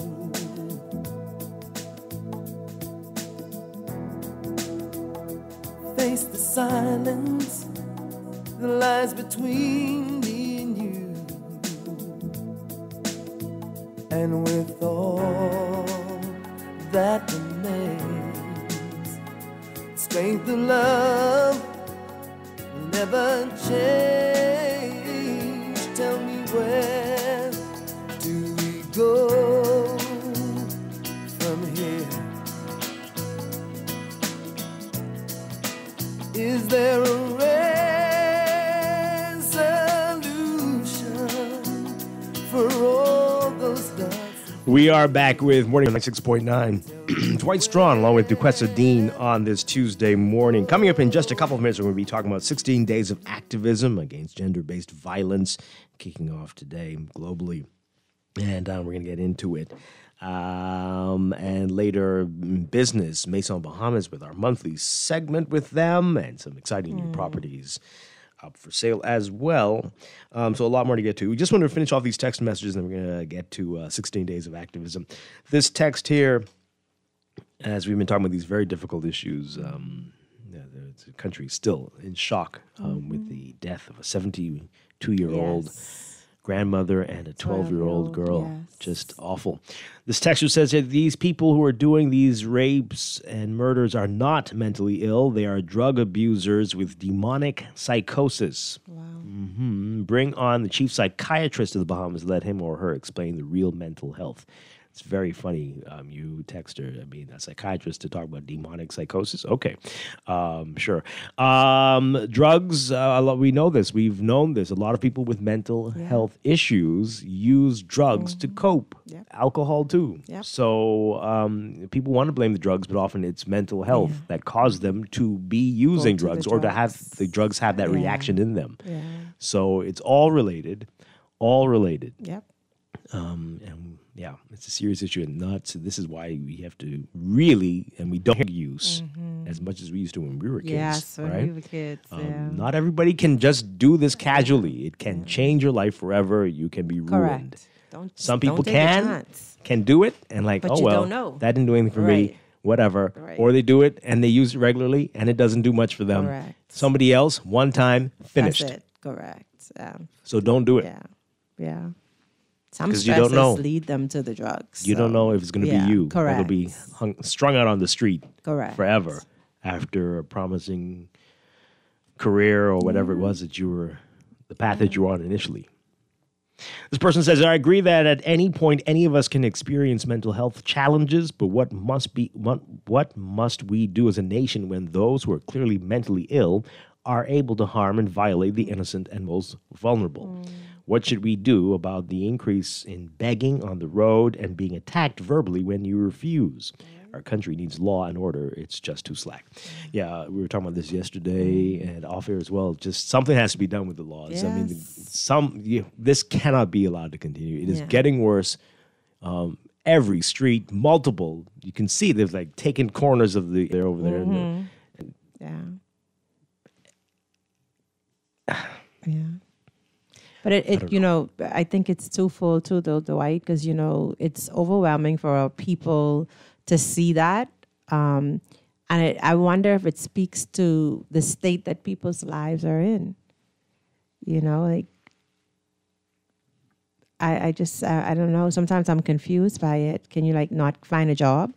Are you in a dire situation that you have to be here soliciting for food for your family, and to have kids out there doing it, it breaks my heart to see them with those little kids out there on the streets begging.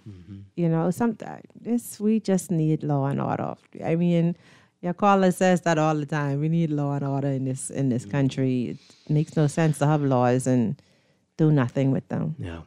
This texter says here, we are all mentally ill. There is a thin line between sanity and insanity. From time immemorial, mental illness has not received the recognition it ought to.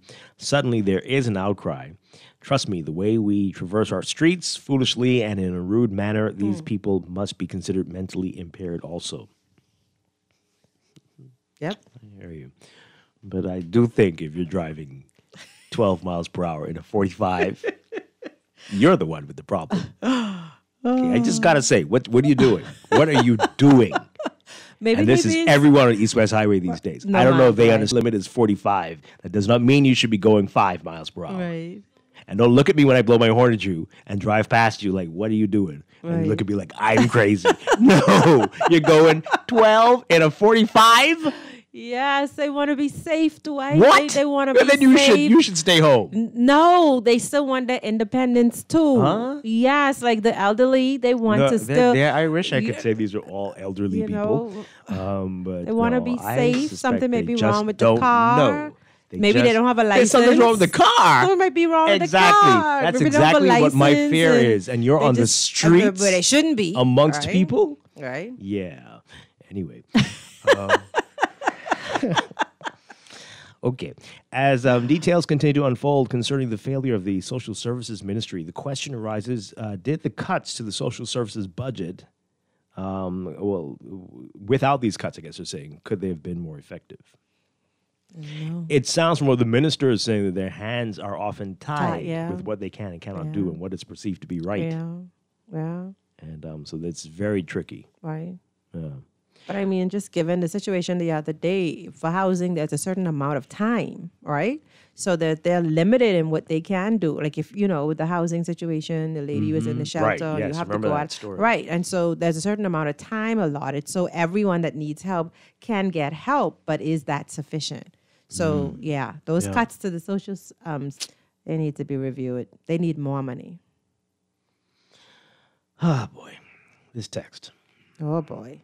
Should a mother diagnosed with schizophrenia who falls asleep for hours have children, Dwight?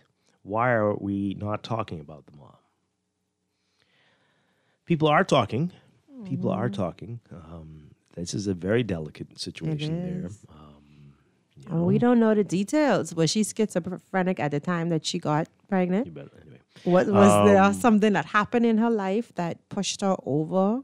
Who knows? We really don't know. So back in the day when I was a psychology major, which didn't last for very long. I only have an associate's in psychology, so I really can't talk much. But schizophrenia, you generally start to see the signs in adolescence. Okay, so maybe she was so you're diagnosed. pretty. It doesn't happen at 40. Right. Suddenly you're schizophrenic. Mm-hmm. You start to see it in the teenage years, generally, or a very young adult. What are some of the symptoms? Well, that's a whole show. It's a couple different types. Okay, couple different types. Right. But I mean, I hear you, texter. But I think you can't just put this all on the mom. No. As a man, would you right? As well, what are you doing? What are you doing? You got to say you. I would hope you know the person well enough to know that they have some fun issues. Right. Are you Some being? Oh boy! I almost said it. This is very serious. Cute. This is very serious. They may think that's cute to have someone certainly go certainly off not. because of things that they do and such and such. Well, but it's just not a black and white situation. Okay. Let's just say that it's not a black and white situation. And the family was advocating, from what I've heard, to have the child removed, or someone was advocating to have the child removed. So, Dwight, 45 is the max. If there isn't a minimum speed limit, why are you so angry? No, you don't. What are you looking at me like that for, producer? That's does not mean that you have the right to go as low as you want. Oh, that you are obstructing traffic and the flow. You are causing. Around. You can't, because you know what happens these days. What? Two psychos decide to drive 12 miles per hour in both lanes. They're saving your life, Dwight. They are. They're saving you from some potential danger that's out there. They're causing me to have an aneurysm and for my head to explode. So I don't think they are. Lack of patience is a mild mental illness. Tell him, yeah. People may think that driving slow in a 45 zone may be safe, but that can actually cause an accident. Yes, absolutely. Especially for the people who go in 65 and 70 in a 45. What? Yeah. Who would be doing that? Yeah. Okay, we got to take this call break. But good morning, caller. You're on the air. Yes, good morning, Dwight, and good morning, DeQuesta. Good morning. Happy belated congratulations to Guardian on its 180th year of being in business. Thank you very much. Another 180. And so, Dwight, I would like for you to have the Minister of Health to come in and to explain the component of the mental health bill that was passed in Parliament. Because in one part of the bill it says that the state or someone can be appointed to assist these people who are really clearly not in their right mind and have them taken off the street. We pass all of these bills that is supposed to do things, and nothing ever happens. Nothing ever happens to really at least start the process or see something happen. We passed the anti-gang bill, and where the government or the police has authority to arrest these individuals who they claim to be in gang. No one has been arrested. We have so many laws. We have so many laws that are just worthless. They are not even worth the paper that or whatever it was written on. Because what's the sense of having, you don't have no enforcement? Yeah. We need, like Bremen always says, justice, law, and order in this country. Yeah. All right. Thank you very much. We see what's happening. There's a lot of copy and paste from other jurisdictions, but little consultation and also little education on what's happening. So there are lots of laws that have been passed, but people are not aware or don't even know, right? What's what and whatever. We got to go. We're going to take this. Let's take this quickly. We got caller, you got about 30 seconds. Hello. Hi, good morning. Yeah, Mr. Strachan, why you want to take me quickly, man? I want to listen, Mr. Strachan. I like to agree with what the young man said about social services. They are very helpful. They was very helpful to me. And a good idea would be to juxtapose it where it was next to the CID. But what I wanted to touch on was there's a degree of psychoanalyzation. And so, Dwight, if they must let the public know that, because tell you they have their pink card. So they have a lot of sense, some of them. I don't buy into that. And I'm sickened by the lack of empathy. You know, 2 females are dead. You know, and to listen to the text with that BS about when the commissioner said a good beating. People get beaten innocently by the police. And help me out here. This guy was arrested for vagrancy and shoplifting, and he went to prison, but yet still he murdered someone, and then you can tell me about some sympathy? Man, we have lost our minds, Mr. Strachan.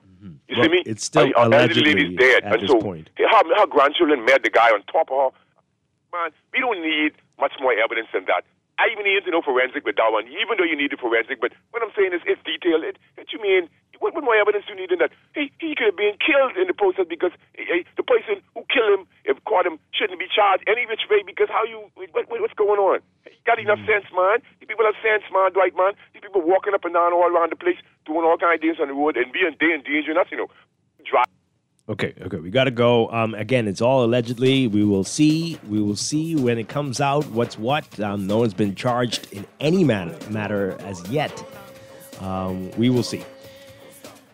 Wow, this text as we go. The issues surrounding mental health are often counterintuitive and cannot be properly addressed using what we may refer to as common sense. It may therefore be more productive to have public discussions on such issues just so that we don't risk reinforcing harmful biases via unguided discussions. Thanks a lot. All right, we got to go to the break. This is Morning Blend on Guardian Radio 96.9.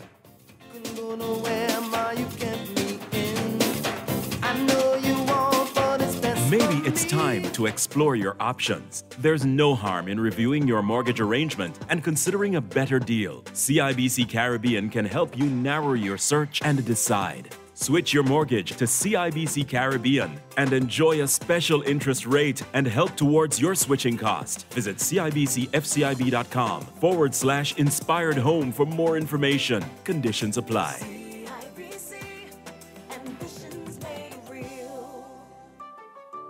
Around the world, Cleveland Clinic is recognized as a leader in healthcare. Our team of experts relentlessly pursues the best for our patients. From groundbreaking cancer research to state-of-the-art heart surgery, life-saving innovations happen here every day. When it's time to travel for your health, it's time to travel to Cleveland Clinic. You're for care, for every care in the world. To learn more, visit clevelandclinic.org/Caribbean. Benzie Lampkin. I have two 13 by 23 semi-high gloss ceramic tiles in stock and selling for $214 a square foot before VAT.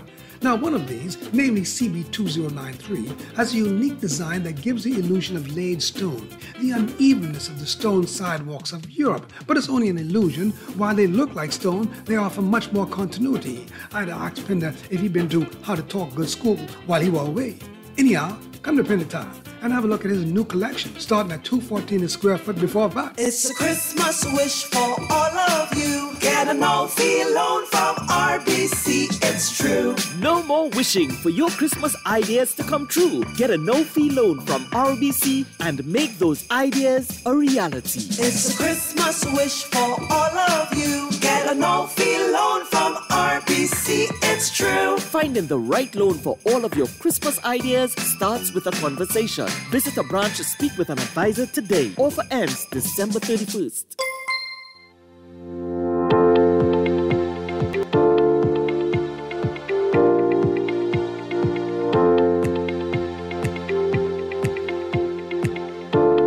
Got another final look at weather for today, brought to you by Sherwin-Williams Paints. We've got an area of low pressure that will develop from a stationary front near the southern Bahamas through the next few days. That's going to support fresh to strong winds, cloudy skies, and unsettled weather for the central and southeast Bahamas. A severe weather watch is in effect for the southeastern Bahamas through 8 p.m. tonight, and residents in the southeastern islands need to be keeping up to date with weather alerts. For today, for the northern and northwest Bahamas, partly cloudy to partly sunny. For the central islands, cloudy to overcast and breezy. And for the southeast Bahamas, that's where the weather is. 80 to 100% chance of showers and thunderstorms today, overcast and breezy. Look for highs near 82 Fahrenheit, 28 Celsius. Overnight lows tonight getting down about 72 Fahrenheit, 22 Celsius. In your extended outlook, we are looking at for Wednesday, partly sunny conditions across the northwest Bahamas, partly cloudy to cloudy across the central and southeast Bahamas. For Thursday, partly sunny during the day, becoming fair at night over most areas, and that will hold through at least Saturday, when we start to see partly cloudy conditions across the northwest Bahamas, partly sunny for the rest of the country. Tropical unexpected through the next 7 days as the hurricane season winds down for 2024, ending on November 30th. That's your morning blend weather check, brought to you by Sherwin-Williams. Sherwin-Williams Paints has got you covered for all your painting and equipment needs. Visit Sherwin-Williams Paints online or in store today.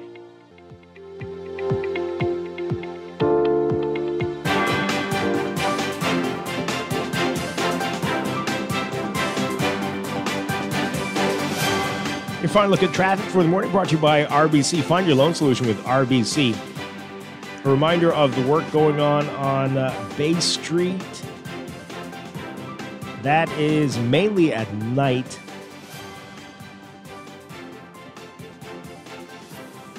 And between East Street and Victoria Avenue, it's going to mean a single lane closure as this work continues between East Street and Christie Street. That's mainly 7 p.m. to 2:30 nightly. In your real-time traffic, still seeing heavy traffic on Eastern Road from well east of Sans Souci Road all the way up to Johnson Road if you're heading westbound. Prince Charles Drive going to be busy for you along the major intersections, and Robinson Road, you're basically not moving from Soldier straight up to Marathon Road. Blue Hill Road also busy for you near Carmichael, straight through to Independence Drive if you're heading northbound. Heavy eastbound traffic on Independence Drive.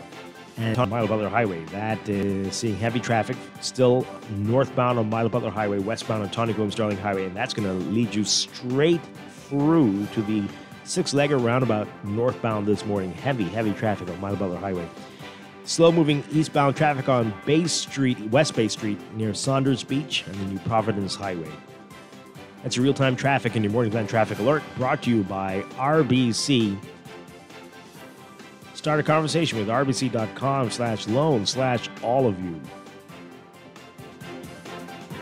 Sherwin-Williams Bahamas doesn't mess about when it comes to product range and product knowledge. If it's a new product come in the store, we walk the store and study that product. One thing with our boss, if a new product comes in, he takes the time and he's always keeping us up to date with product knowledge. And we just had 9 weeks of different products that we had to study, and we had exams at the end of each product. Yeah. The only way we can sell the product effective, we have to know that product. Yeah, that helps us to relate to our customers. It gives us better knowledge to know what product to introduce to them. You understand? So we can know what product to give them to use and what product not to give them to use. So product knowledge is really key in Sherwin-Williams. They got the keys. And the key is the product knowledge that comes with our Sherwin-Williams Paints, Bahamas. Find color in every day. It's a Christmas wish for all of you. Get a no-fee loan from RBC, it's true. No more wishing for your Christmas ideas to come true. Get a no-fee loan from RBC and make those ideas a reality. It's a Christmas wish for all of you. Get a no-fee loan from RBC, it's true. Finding the right loan for all of your Christmas ideas starts with a conversation. Visit a branch to speak with an advisor today. Offer ends December 31st. This is Guardian Radio 96.9 FM, streaming on GuardianTalkRadio.com and the Guardian Radio app, Nassau, Bahamas.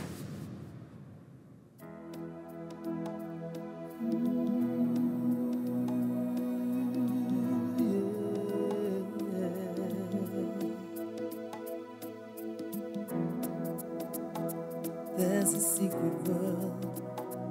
We are back with Morning Blend on Guardian Radio 96.9. Dwight Strachan along with Duquesa Dean. And according to UN Women, every 10 minutes, a woman is killed. Every 10 minutes, partners and family members kill a woman or a girl intentionally, especially in 2023. And we are in the midst of 16 days of activism, the global effort to end violence. Here to talk about it with us, we're very pleased to welcome back from Equality Bahamas, Alicia Wallace. Alicia, always a pleasure talking with you. Good morning. Good morning. All right, so I think I said it started today, but this started yesterday. Is that right?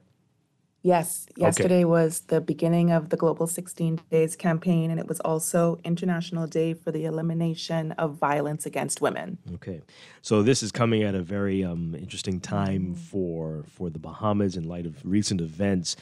Let's get your reaction to what has happened before we get into specifics with 16 Days of Activism and your events for this period. But what do you make of what we've been seeing? A 72-year-old grandmother, a 12-year-old girl. What's your reaction to it all? It is horrifying.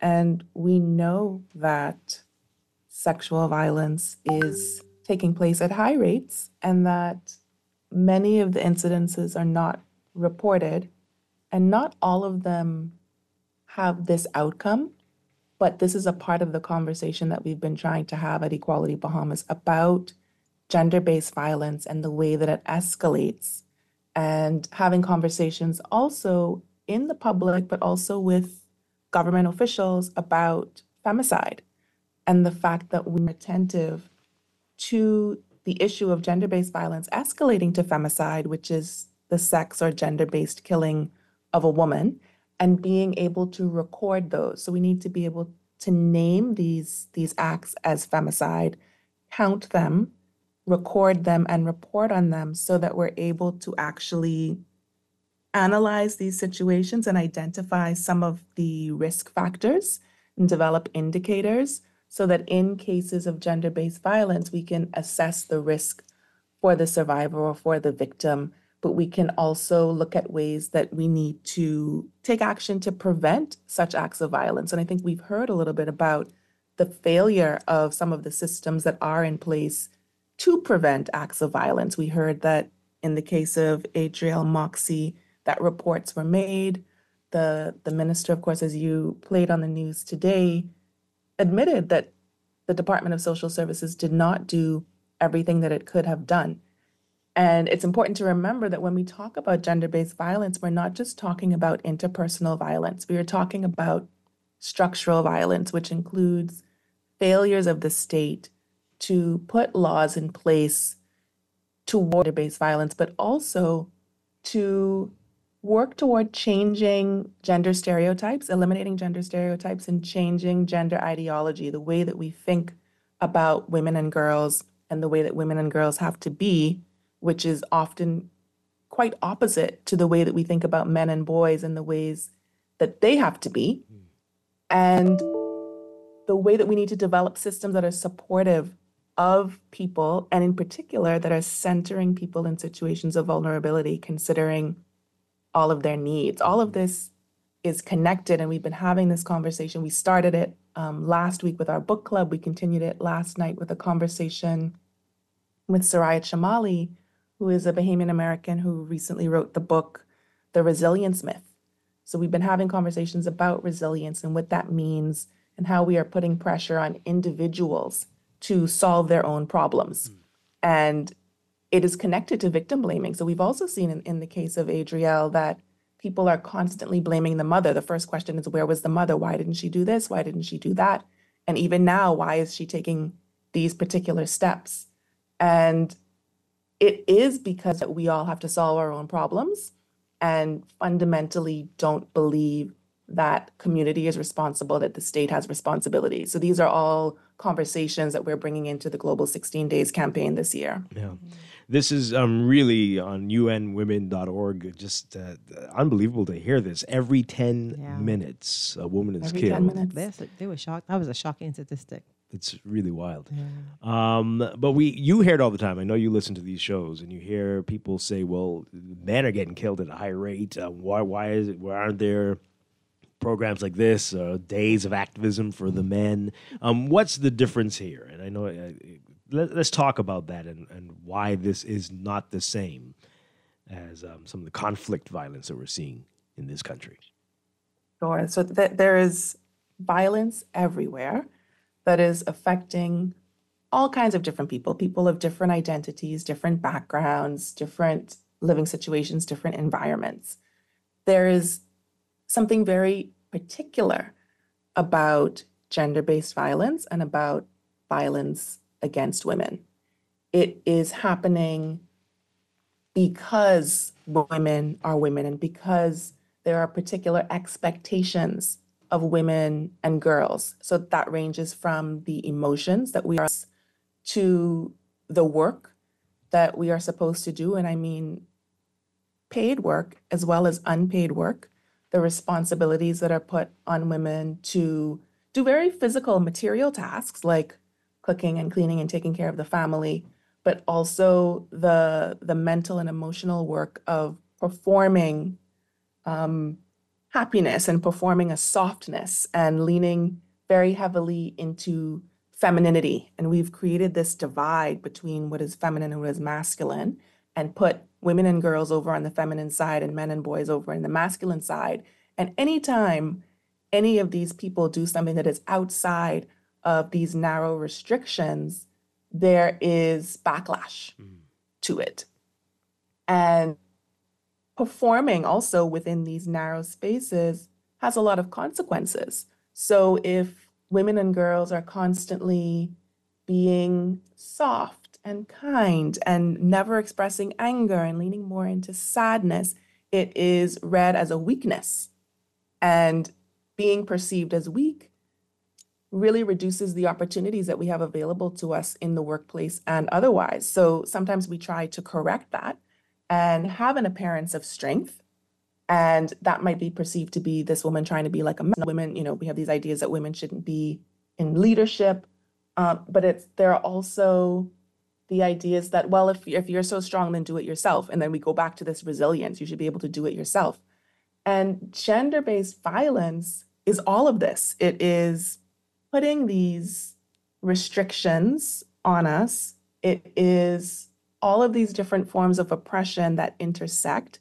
It's different for women who are Black, women who are young, women who are elderly, women who are unemployed or experiencing poverty. We all have different risk factors.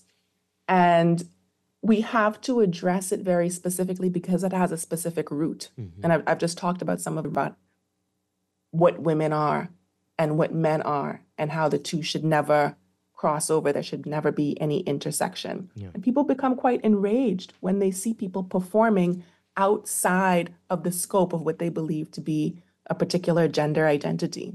So I have a question for you, Alicia. Traditionally back in the days, and I want to go way, way back when there were traditional roles where men did certain things and women did certain things. That was what tradition, I don't know where those exact rules stem from, but, from way back days, men did certain things, women did certain things. And as we evolved and progressed, women fought to have more access to opportunities outside of the limitations that were placed on them. Mm-hmm. And so as we look at how we've evolved, what would you say, how has that had a factor in how women are today? The fact that they've broken traditional roles, which seemed to work back then, and are now wanting to balance a career and a family, all the pressures that they currently face. And when I say they, I'm included. How does the breaking of those traditional rules, you feel, impact this gender-based violence, or that? I hope my question was clear, because I even. Oh yeah, I think there are a few questions in there. Let me see how many I can get to. One of the things that's really interesting to look at is the way that our environment has changed, mostly economically, and the way that society operates hasn't quite caught up to that.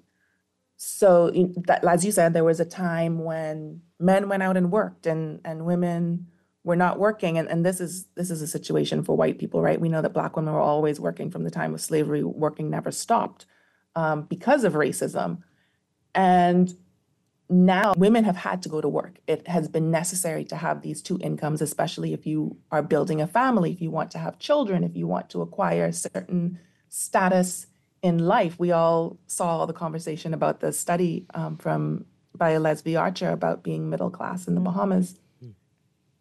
People have to work, yet it has not changed the dynamics at home for many people, where women still go out to work and then come back to do all of the housework as was done before. And it's because we have not made that connection. We have not paid attention to the fact that this might have made sense decades ago for women who were not working outside of the home to be able to do all of these things. But today, when everyone is going out and working 40 hours a week or more, that work needs to be shared in the household. And when there's pushback on that, let's say that there is a woman who has been doing all of this work and realizes, I can't keep this up. Not only can I not keep this up, it's just not fair. It's not equitable. I don't want to do this by myself. And so you, as my partner, I need you to step up. I need you to 3 nights a week make dinner or bring dinner home or something. Help me to help these children with their homework, all of these. That conversation with a man who is convinced that his role is to bring home the bacon, whether or not you're bringing home half or more than half of that bacon, and you as the woman are responsible for care and domesticity, you're going to have a problem.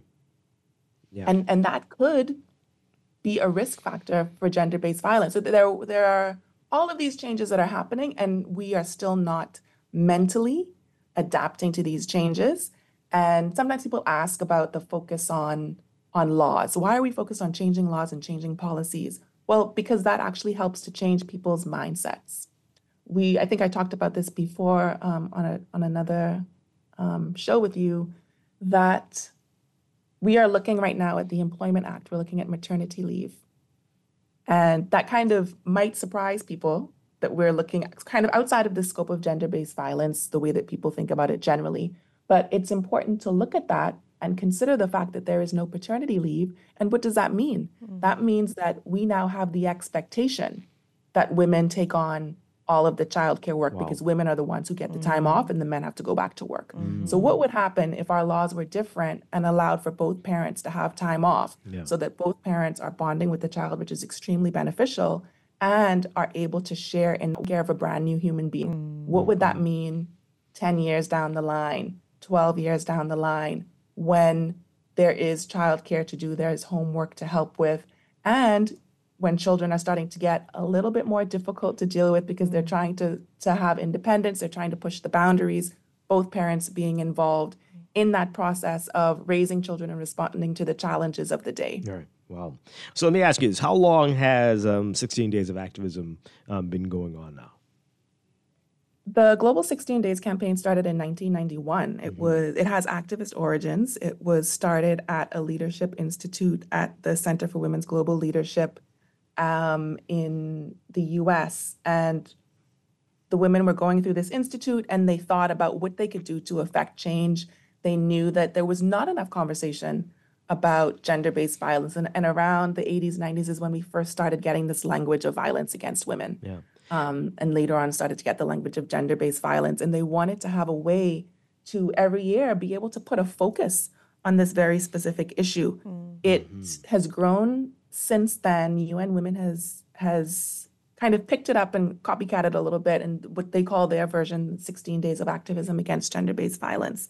And it's really an opportunity for NGOs, for activists, for even policymakers and legislators to call attention to the issue of gender-based violence very broadly, but also to localize it, to look at what is happening in context, calling people to action. We know that 16 days is not enough.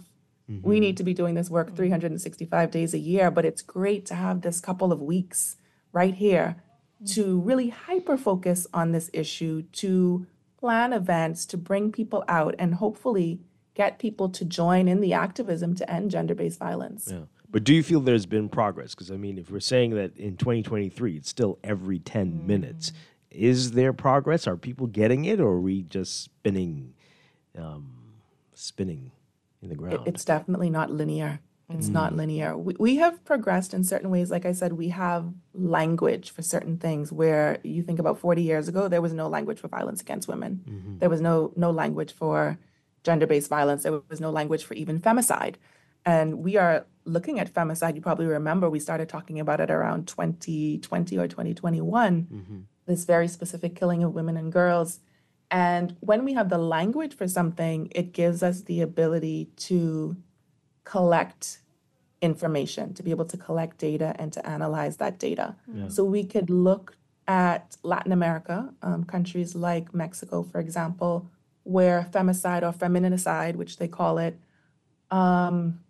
is a common term. It's one that's used to classify certain kinds of murder and homicide, and to look at it and see what are the commonalities in these cases. We are seeing women and girls being murdered. How is that happening? Who is doing it? What are all of the signs that were missed before? Are these people known to police? What are their community members saying about the relationships between them? What were the circumstances where it happened in the cases where it's a stranger and not somebody who's known to the victim? So having language is huge. Now, we also experience the backlash when you make progress in many cases, and we see this with every time that the U.S. kind of swings to the right. You know, when we saw Trump get in 2020, there was this very concerted effort to roll back. Oh, wow. And to push back. And we're probably going to see it again very soon as he goes into office again. But this is what happens. We make some progress, and then anti-rights groups or people who feel like they're losing ground start to push back against it. And we even see it in the conversations that we're having here. We're not even making that kind of progress in the Bahamas with changing laws in particular. But just when the conversation comes up, people become very defensive and start to behave as though the rights that we're talking about are a pie, and the more pieces that you get, the less pieces that I get. And sometimes people are arguing in circles make much sense. We posted a video a couple of days ago. Like I said, we were reading the resilience myth, and we were having a conversation about it last night. And we wanted to make sure that people had a little bit of context for the book. Without having to read the book, you can actually come to the session and understand what we were talking about. And there was a clip about strength and just physical strength. And Soraya Chamali, who wrote this book, did a lot of research and really busted a lot of myths. One of the things that she discovered was that we think about men as being more athletically inclined and capable and faster. But the research has shown that while they hit their stride in a marathon, in an ultra marathon, women actually do better because it seems that they gain speed later on, and also women are better at pacing themselves.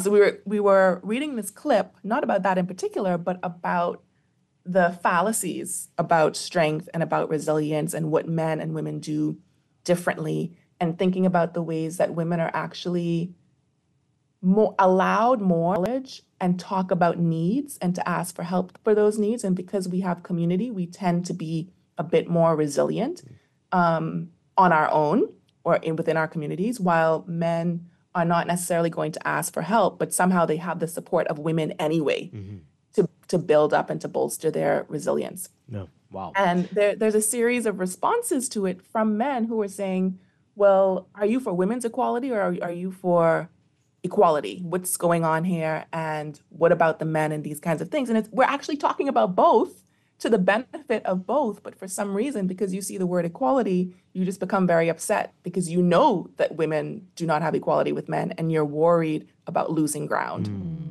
All right, so I know you have a busy day and we are running out of time, but you have a couple of events you want to tell us about really quickly as part of your 16 days of activism against gender-based violence. Tell us about those. Yes, we have all of our events set up online. You can access them at tiny.cc/16days24.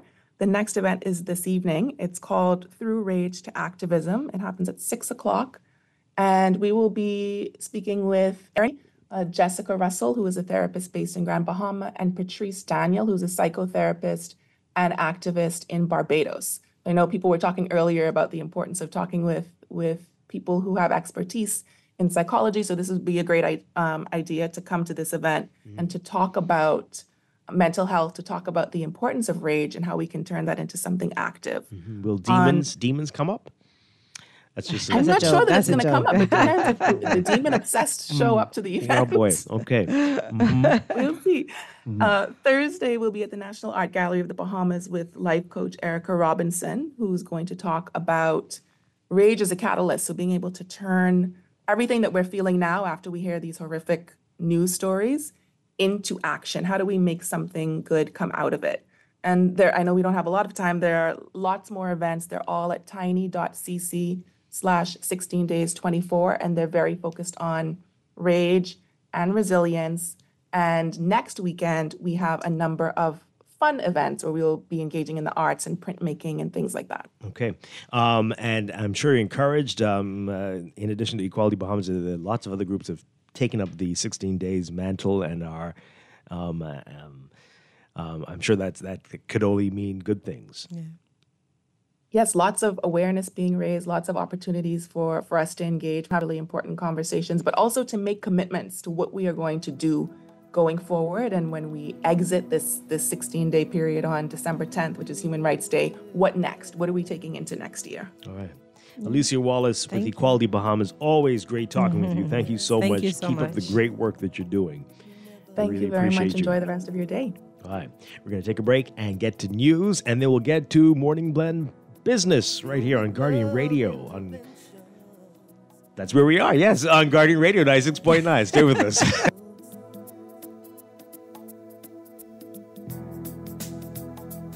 Thanksgiving has arrived early at Montague Motors. This whole month is Black November with deep discounts on selected models. Roll out this season in style.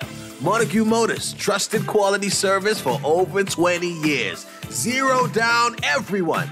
Village Road near Shirley. 698-3950. 812-7576. Call Montague Motors now and get the best discounts the entire month of November. What gift gives you joy? An investment in land. That's joy to my future. Finance your land up to US $500 towards valuation fees, no loan application fee, and up to 15 years to repay. Plus, we'll also give you the chance to win one of 3 cash prizes in your country from our regional pot of over US $100,000. Visit CIBCFCIB.com/joyofgiving for more information. Terms and conditions apply. This October, Dunkin' Donuts is brewing more than just coffee. We're brewing strength because we're stronger together. Donate at any Dunkin' location to support breast cancer awareness, and we'll match every dollar you give. Together, we're making a real difference for the Sister Breast Cancer Support Group. Sip, smile, support. When we stand together, we're stronger together because the Bahamas runs on Dunkin'. The wait is over. That safe, guaranteed investment opportunity that you've been waiting for has finally arrived. My name is Bond, the Bahamas Government Savings Bond. And as of Thursday, November the 21st, all Bahamians, for as little as $100, can begin to save for their future. The investment rates are fixed and guaranteed with terms for 1 to 6 years, so you can't lose. Mark it down. Thursday's Government Savings Bonds. Check out the Central Bank of the Bahamas website for more details. Are you a Bahamian with property on one of our 16 islands? island destinations? Well, the Tourism Development Corporation, in partnership with Bahamas Development Bank, is officially launching our Home Sweet Home incentive. Join the vacation market by transforming your properties into vacation rentals. Earn up to $10,000 or more in funding and start building today. Register at tdcbahamas.com. from October 7th to November 18th. What are you waiting on? Build your vacation home today. In the world of business, technology is not a choice. It's a necessity. And for businesses that demand excellence, there's only one choice for unparalleled support and cutting-edge technology. Custom Computers. You have challenges and we have solutions. Computing, networking, storage, and printing for enterprises large and small, aligned with premium brands like HP, Microsoft, Konica Minolta, and more. Get tech done the right way with Custom Computers. Call the know-how team at 396-11. Breakfast. So start your mornings off the best way with Wendy's new breakfast wrap. Enjoy this savory wrap that's packed with fresh cracked eggs, breakfast potatoes, and a melty cheese sauce with a choice of savory sausage or crispy bacon, all wrapped in a warm, soft tortilla. Wendy's always serves breakfast the right way. Pinder is carrying a new line of tile, the Sky series of porcelain. It comes in 4 colors, Sky Noir, Sky Azure, Sky Gris, and this one, Sky Glance. In this particular tile, I think you'll find coin gray, silver gray, cloud gray, and gray. All of these are seamlessly blended to make the Sky Glance one beautiful tile. The Sky series of porcelain comes in 2 formats, 24 by 24 at $5.30 a square foot and 12 by 24 at $5.25 a square foot. Tired of banks forcing you to use technology to bank the way they want you to? Your convenience is important. So no matter what your banking needs, Commonwealth Bank's friendly staff are always available in branch for that personal one-on-one service. But when you choose technology, our online and mobile banking app offers you the choice is yours. Commonwealth Bank. Bank the way you want. This is Guardian Radio 96.9 FM. Streaming on GuardianTalkRadio.com and the Guardian Radio app, Nassau, Bahamas.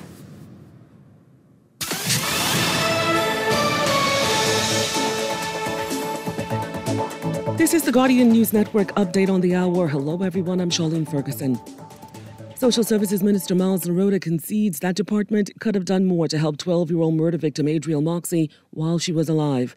He told reporters Social Services was contacted twice about Adriel, and while they took steps to intervene, he said in one of those incidents they were not successful. There was another matter that occurred, I think, in July of 2022. It's fair to say that the department did not go as far as we could have done. He told reporters that department will review its protocols to make necessary adjustments to eliminate loopholes and ensure proper follow-up of cases. Meantime, Police Commissioner Clayton Fernando confirmed yesterday that Adriel was sexually assaulted and strangled before being left in bushes not far from a home off Faith Avenue. He said the 32-year-old suspect arrested in connection to that crime is a known patient of Sandlands Rehabilitation Center and that police have yet to question. Well, Fernando also confirmed that the 25-year-old suspect arrested in connection to the murder of 72-year-old Venetia Butler was just released from prison in March after being imprisoned for vagrancy and stealing. Police believe he was under the influence of drugs when he allegedly broke into Butler's home and committed that crime. The commissioner said evidence from both that case and the investigation into Adriel Moxie's murder will be sent abroad for analysis. Once the CSI personnel have gathered all of that physical evidence, they will be on the next flight out to a DNA lab, which is crucial in both investigations to bring some quick closure to these matters, both matters. Police intend to arraign that suspect in court this week. That's what's making headlines at this hour. Thanks so much for listening, everyone. Have a great day. I'm Rita Foley with an AP News Minute. The U.S. Air Force says drones have been detected near 3 bases in England that are used by American forces. No word yet on who may be behind that. Here at home, Health Secretary Javier Becerra says it's a good day for anyone who suffers from obesity. The AP's Donna Warder has this. The U.S. Department of Health and Human Services is proposing that Americans on Medicare or Medicaid be covered for weight loss drugs such as Wegovy and Ozempic if they're struggling with obesity. It's a costly proposal. Give access to weekly injectables that have helped many people quickly shed pounds, but it could cost taxpayers $35 billion over the next decade. Donna Warder, Washington. If you're traveling for the holiday, this afternoon and tomorrow afternoon will be the busiest times on the road, says data provider INREX. The best day, of course, Thanksgiving itself. I'm Rita Foley.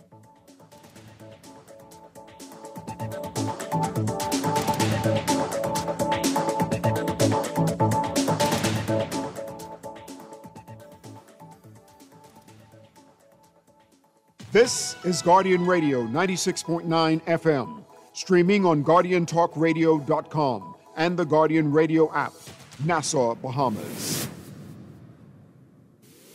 The views and opinions of the hosts and guests are their own and do not necessarily reflect the views of the management and staff of Guardian Radio. Wake up, it's a new day. Wake up, it's a new day.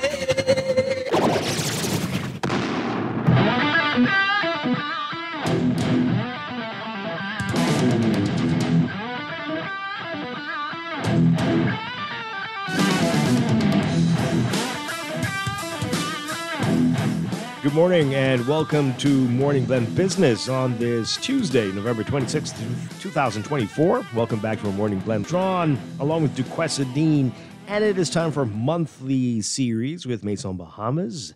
Always looking forward to this. Fourth Tuesdays, right? Yeah, the month is over. The month is over. Of each month, very pleased to have back with us luxury real estate advisor and broker Suzanne Black, and she's brought a friend along. We've got luxury real estate advisor Jeremy Pratt. Great to have you both with us. Good morning. Morning. Good morning, and thank you for the introduction. All right, so Suzanne, let's remind people what this series is all about, what we do each fourth Tuesday each month. I think it's about a few things. Yes, we sell properties. We sell luxury properties, but not only luxury properties. Mm-hmm. We sell mid-range and sometimes below as well.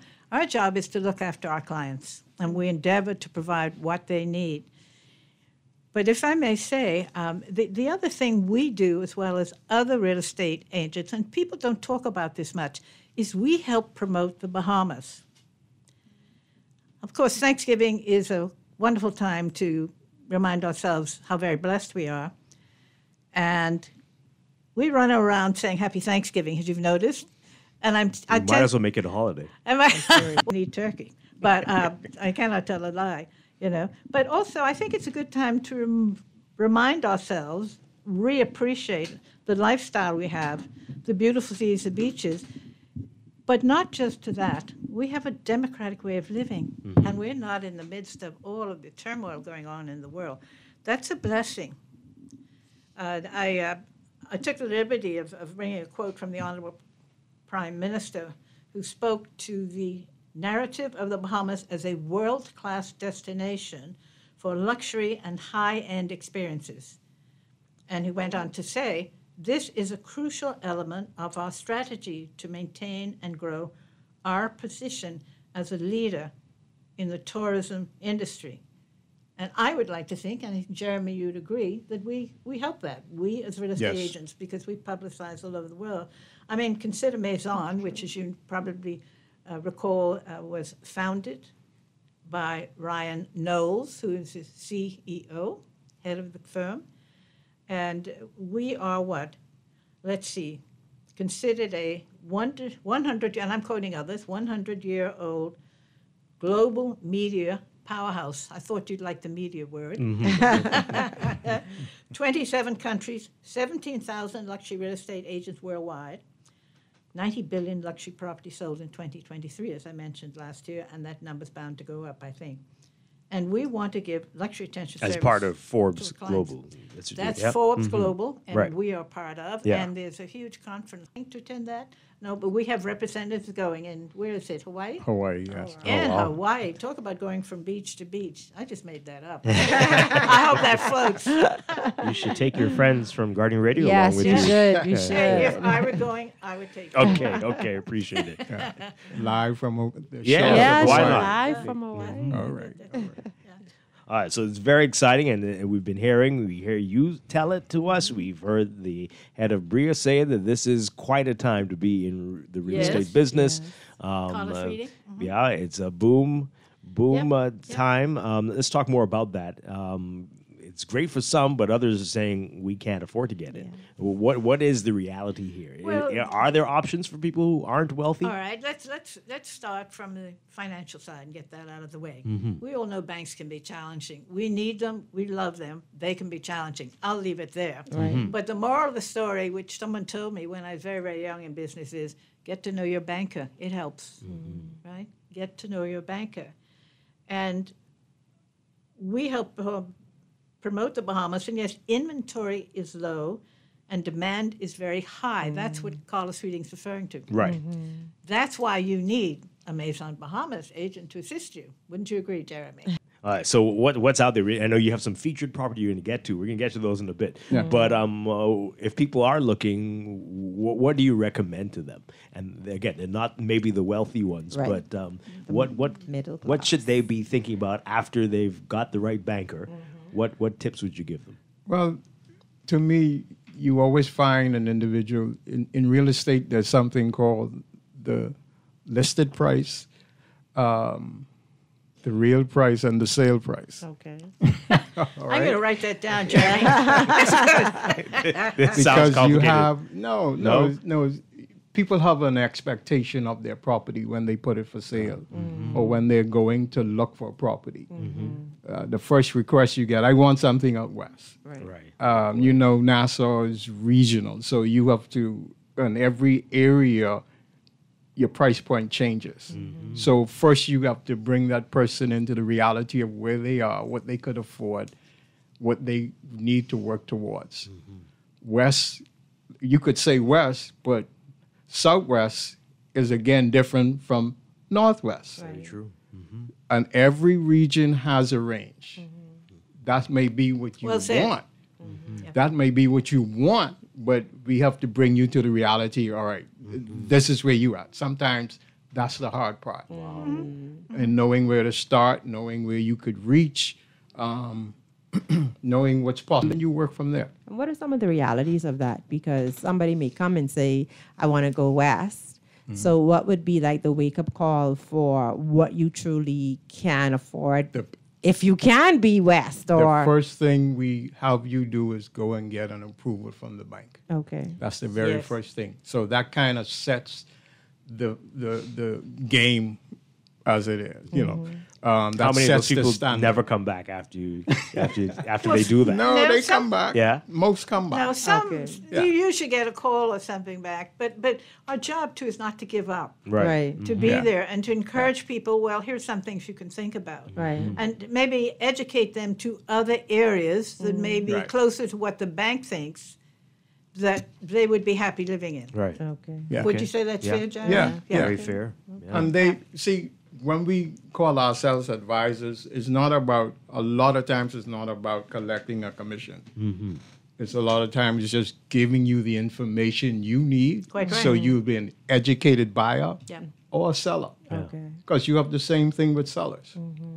You come and I've got this property to sell. I want $1 million for this, and the property is valued $300,000-400,000. So you've got to work them towards the reality.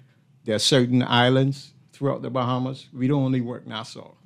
Like I tell individuals, I'll sell you from $100,000 to a key if you want it. You could have your own private island. Right. All right. Yeah. So there are ranges out there you work with. Certain islands, you have to explain all that and give the insight of the market. You invest a lot of time. There was an incident with Ryan. I was chatting with him the other day, and he gave an example, property in Coral Harbor, which, by the way, is coming up. Yes, very much so. Yeah. He was looking for a house for a buyer. We often do that. people who want to buy something come to us, to Jeremy, to Ryan, people like me, and say, this is what I'm looking for, can you help me, right? He knocked on the door, I kid you not, that happens sometimes. A first go around, no interest. Second go around, okay, I'll just pick a number. I'll sell it for $1 million, right? Wait, he just went to the house and say, are you willing to sell? Yep, you go. You're polite. Some people tell you go. What? Yeah, a lot of real estate. It's worldwide. Wow. Yeah. Worldwide. It's part of the industry. Now, you have to take care where you go, and we usually pair up, but at least women do. You didn't know about this, right? No, No. Surprised. Sometimes you do a real service because there are people who want to sell, haven't gotten around to. Yeah, and they don't. Anyway, so this I thought was very good. The owner said, okay, I'll sell. Ryan comes back, said, okay, we'll buy. I want $1 million. I want $2 million. The wife's going to have a baby, da-da-da-da-da-da, right? Not end of story. It goes on. Later on, they sold, and they sold for less than they might have gotten when they were first approached. Oh, wow. Moral of the story is timing. And I think this is fair to say, have a think about it, talk to your banker about it, read the newspaper, get some idea of yourself what you think the value is. Yeah. Right. Yeah. I'm very curious. What would you say is the percentage of clients who actually understand? Like, you don't have to explain these things to them. They get it. They understand all these concepts. I think the market is getting to the point where you have a lot of educated buyers. Yeah. Yeah, I think that's true. Yeah, a lot of young professional and young professional women seems to be. Well, thank you, Jeremy. Yeah, the light has been on. It didn't turn on, and you'll find the young professional women ready to make moves and no questions asked. And I have several closings with young professionals. And they planned almost from day one. Yeah. Right. Also, couples. You've had couples. Well, we're building these duplexes here, and we started with one, and we're going to add another, et cetera, et cetera. So I think, on the whole, the mentality has become much more sophisticated. And then you have the global buyers. Indeed. You have the individuals wanting to move to the Bahamas to retire. Yeah. I've had clients where they're tired of what's happening in their nation, and they want to move to the Bahamas. And, Or work. Yeah. Excuse me, yeah. And the government accommodates individuals who want to be, residences. Yeah. Which they have a system where they engage them and bring them as part of So residence. if you have a client comes in that wants to have a conversation, they may be knowledgeable or not, right? They're looking toward the future for a home purchase, and you do all of this, like you help sit and talk and educate. Is there a cost for that? No. Service. Well, no, in fairness, let me be a little bit more right. than my gracious friend here, Jeremy. There is a time cost. Let's not kid ourselves. And time is money. Cost, right. We get trained to take the long view. You're investing in people. Right. You're investing in a community of individuals who need assistance, and you're it. Okay. And then you You're it. have. Yeah, I agree with Susan with that, because I've had clients and presently have a client like, I want to move to the Bahamas. I want a beachfront house. I want to come off my patio and step in sand and have my cup of coffee. That was my assignment. Right. Yeah. And that assignment has been going on literally over a year. Right. Every so often I touch bases, we talk. They come to the island, we look around at properties, they don't see what they like. Because there are some people that do get disappointed. I mean, I was in a situation not that long ago with a gentleman. He said, this is what I want. This is what I'm prepared to pay. I don't have to be on the beach, unlike Jeremy's client, but I do need to be able to see the sea. And I only want to spend X amount. And I said, sir. Very specific. Very specific. Yeah. I said, sir, I'll be happy. And he said, by the way, I've researched these things. Oh, wow. Okay. Well, that's fine. No, that's good. However, I said, sir, we do this every day, and I really want to help you. I don't think we can find anything for it, but I'm going to look. And I looked, and we couldn't assist him. Oh, wow. And he's got a little discouraged. Now, we endeavor to stay in touch with our clients, and they come back later when they've built up to the point that they can invest in the property of choice. Yeah. But that's called life. Right, right. But as you say, there's more than just New Providence. There's a whole... All of the islands. So they say 700 of them, right? 700. All right. 35 inhabited. Right? So, wow. We're talking with Suzanne Black and Jeremy Pratt with Maison Bahamas. Before we get to the properties... Oh, boy. Even though I respect what you all do, the thing is that this is all about money, and the price of land and homes here now, they're out of reach of the average Bahamian in our own country. So we were talking about that earlier. But again, is that really the reality? Depending on what when you say out of reach, that's kind of, what's the word I want? Relative. So we have properties here that Bahamians are purchasing. The in thing now is condos. We have condo communities. We have communities popping up, some coming on stream, some not on stream. And yes, because of inventory, they're key factors.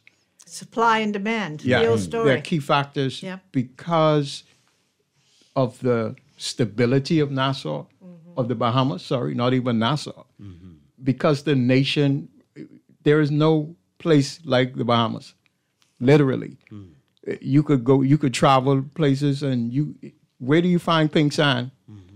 Like in Eleuthera.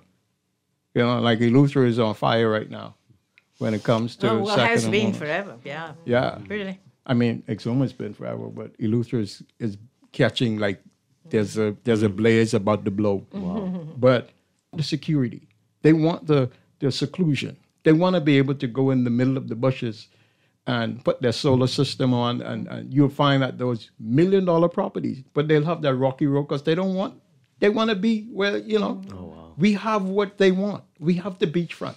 Would you say so? that There's that demand. Yeah. Would you say that there's more available property or homes outside of Nassau? Because I mean, everyone in Nassau.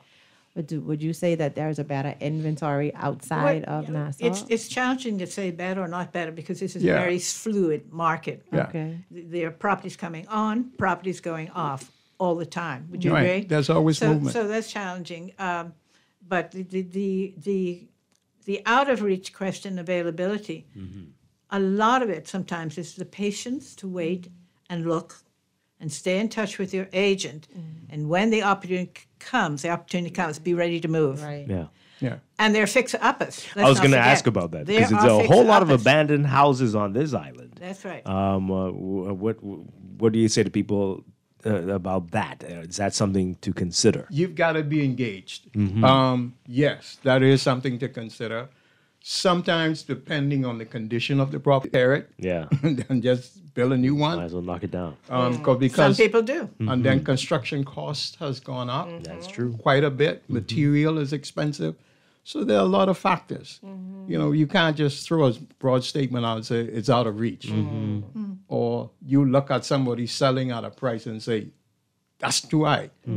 But when you look into the effort, the value in the home, it's a legitimate price. Yeah. Well, I think a lot of people get caught up on what people were purchasing 20 years ago and thinking that prices should stay the same. But in everything in life, we get caught up, don't we? We do. We go to the food store. I talk to people who have 2 or 3 children in high schools. Goodness. That's impressive. Yeah. Let's take this call and then we'll get to the featured properties. Good morning, caller. You're on the air. Hey, good morning, Dwight, and good morning to you, guest. Hi. Morning. I kind of agree with the texter that was talking about the fact that in order to purchase a property in this country today is out of reach, because I feel like you is at a place where you have to go through a real estate agent. I would rather not, because I feel like that would be cutting that part of the price. They themselves, the price what they charge you to do these things for you for a normal, is almost to match to an expat. I want to know if they have a special rate that they give Bahamians, because my daughter is 18. She is now saving towards being able to purchase her first property. I want to know that she can get that without having to lose all the hair off her head. Is that possible? Okay. Thank you very much. I think there's a couple of questions, different questions in there. Well, is there an expat rate? Is there a Bahamian rate? No. Nor is there expat or Bahamian level service. We give our clients who endeavor quality service, whoever. But I was confused about the question. I thought I took the question differently. Right. When I listened to her, the impression I got, because she was like, she don't want it to cost an arm and a leg, and the real estate agents taking all the money or whatever. So we're going to get to that part too. So that's what I wanted to. That's what I wanted. Yeah, let's get to that second part. The buyer doesn't. This is where, thank you. Right. This is where we educate. If her daughter is buying, we're not just here to see everybody just go straight to the commission. But there's a whole lot of movement in a sale. One, on education. One, if her daughter is purchasing, the commission does not come from her daughter. No, it's paid by the seller. It comes from the seller. By the vendor. So that's not even her concern. Right. All her daughter needs is to have the down payment, the closing costs, fees. Now, once she has that, and once she's at a place with her bank that she can move comfortably, once she knows how to shop around, and not because she's in a position to buy, she can go and work with the different banks. See which one has the best rate, interest rate. And the rates are very good if you're young and you have a good They job love young people. and you go with a letter of employment. Sure they do, because they've got, let me say it a nice way, they have longer to have you as a client. Indeed. They want to. I always tell my clients, my young clients, they want to give you the loan more than you want it. Wow. That's the truth. Wow. All right, but there are people out there who are saying it. Try to buy directly. What are the myths associated with that? Dangerous. The pros and the cons. Are there any pros at all buying it directly? Well, no, I don't know if I would use that term, Jeremy, but hey, that's a view, and from some perspectives, it's valid view. But there are, it depends. There are people. I was talking with someone about buying a lot. They happened to know someone who was selling a lot. They bought it. They didn't bring me into it. That is reality. It does happen. But the bigger reality, if I can use that term, is that many people don't know where to go, who to ask, and how to get assistance.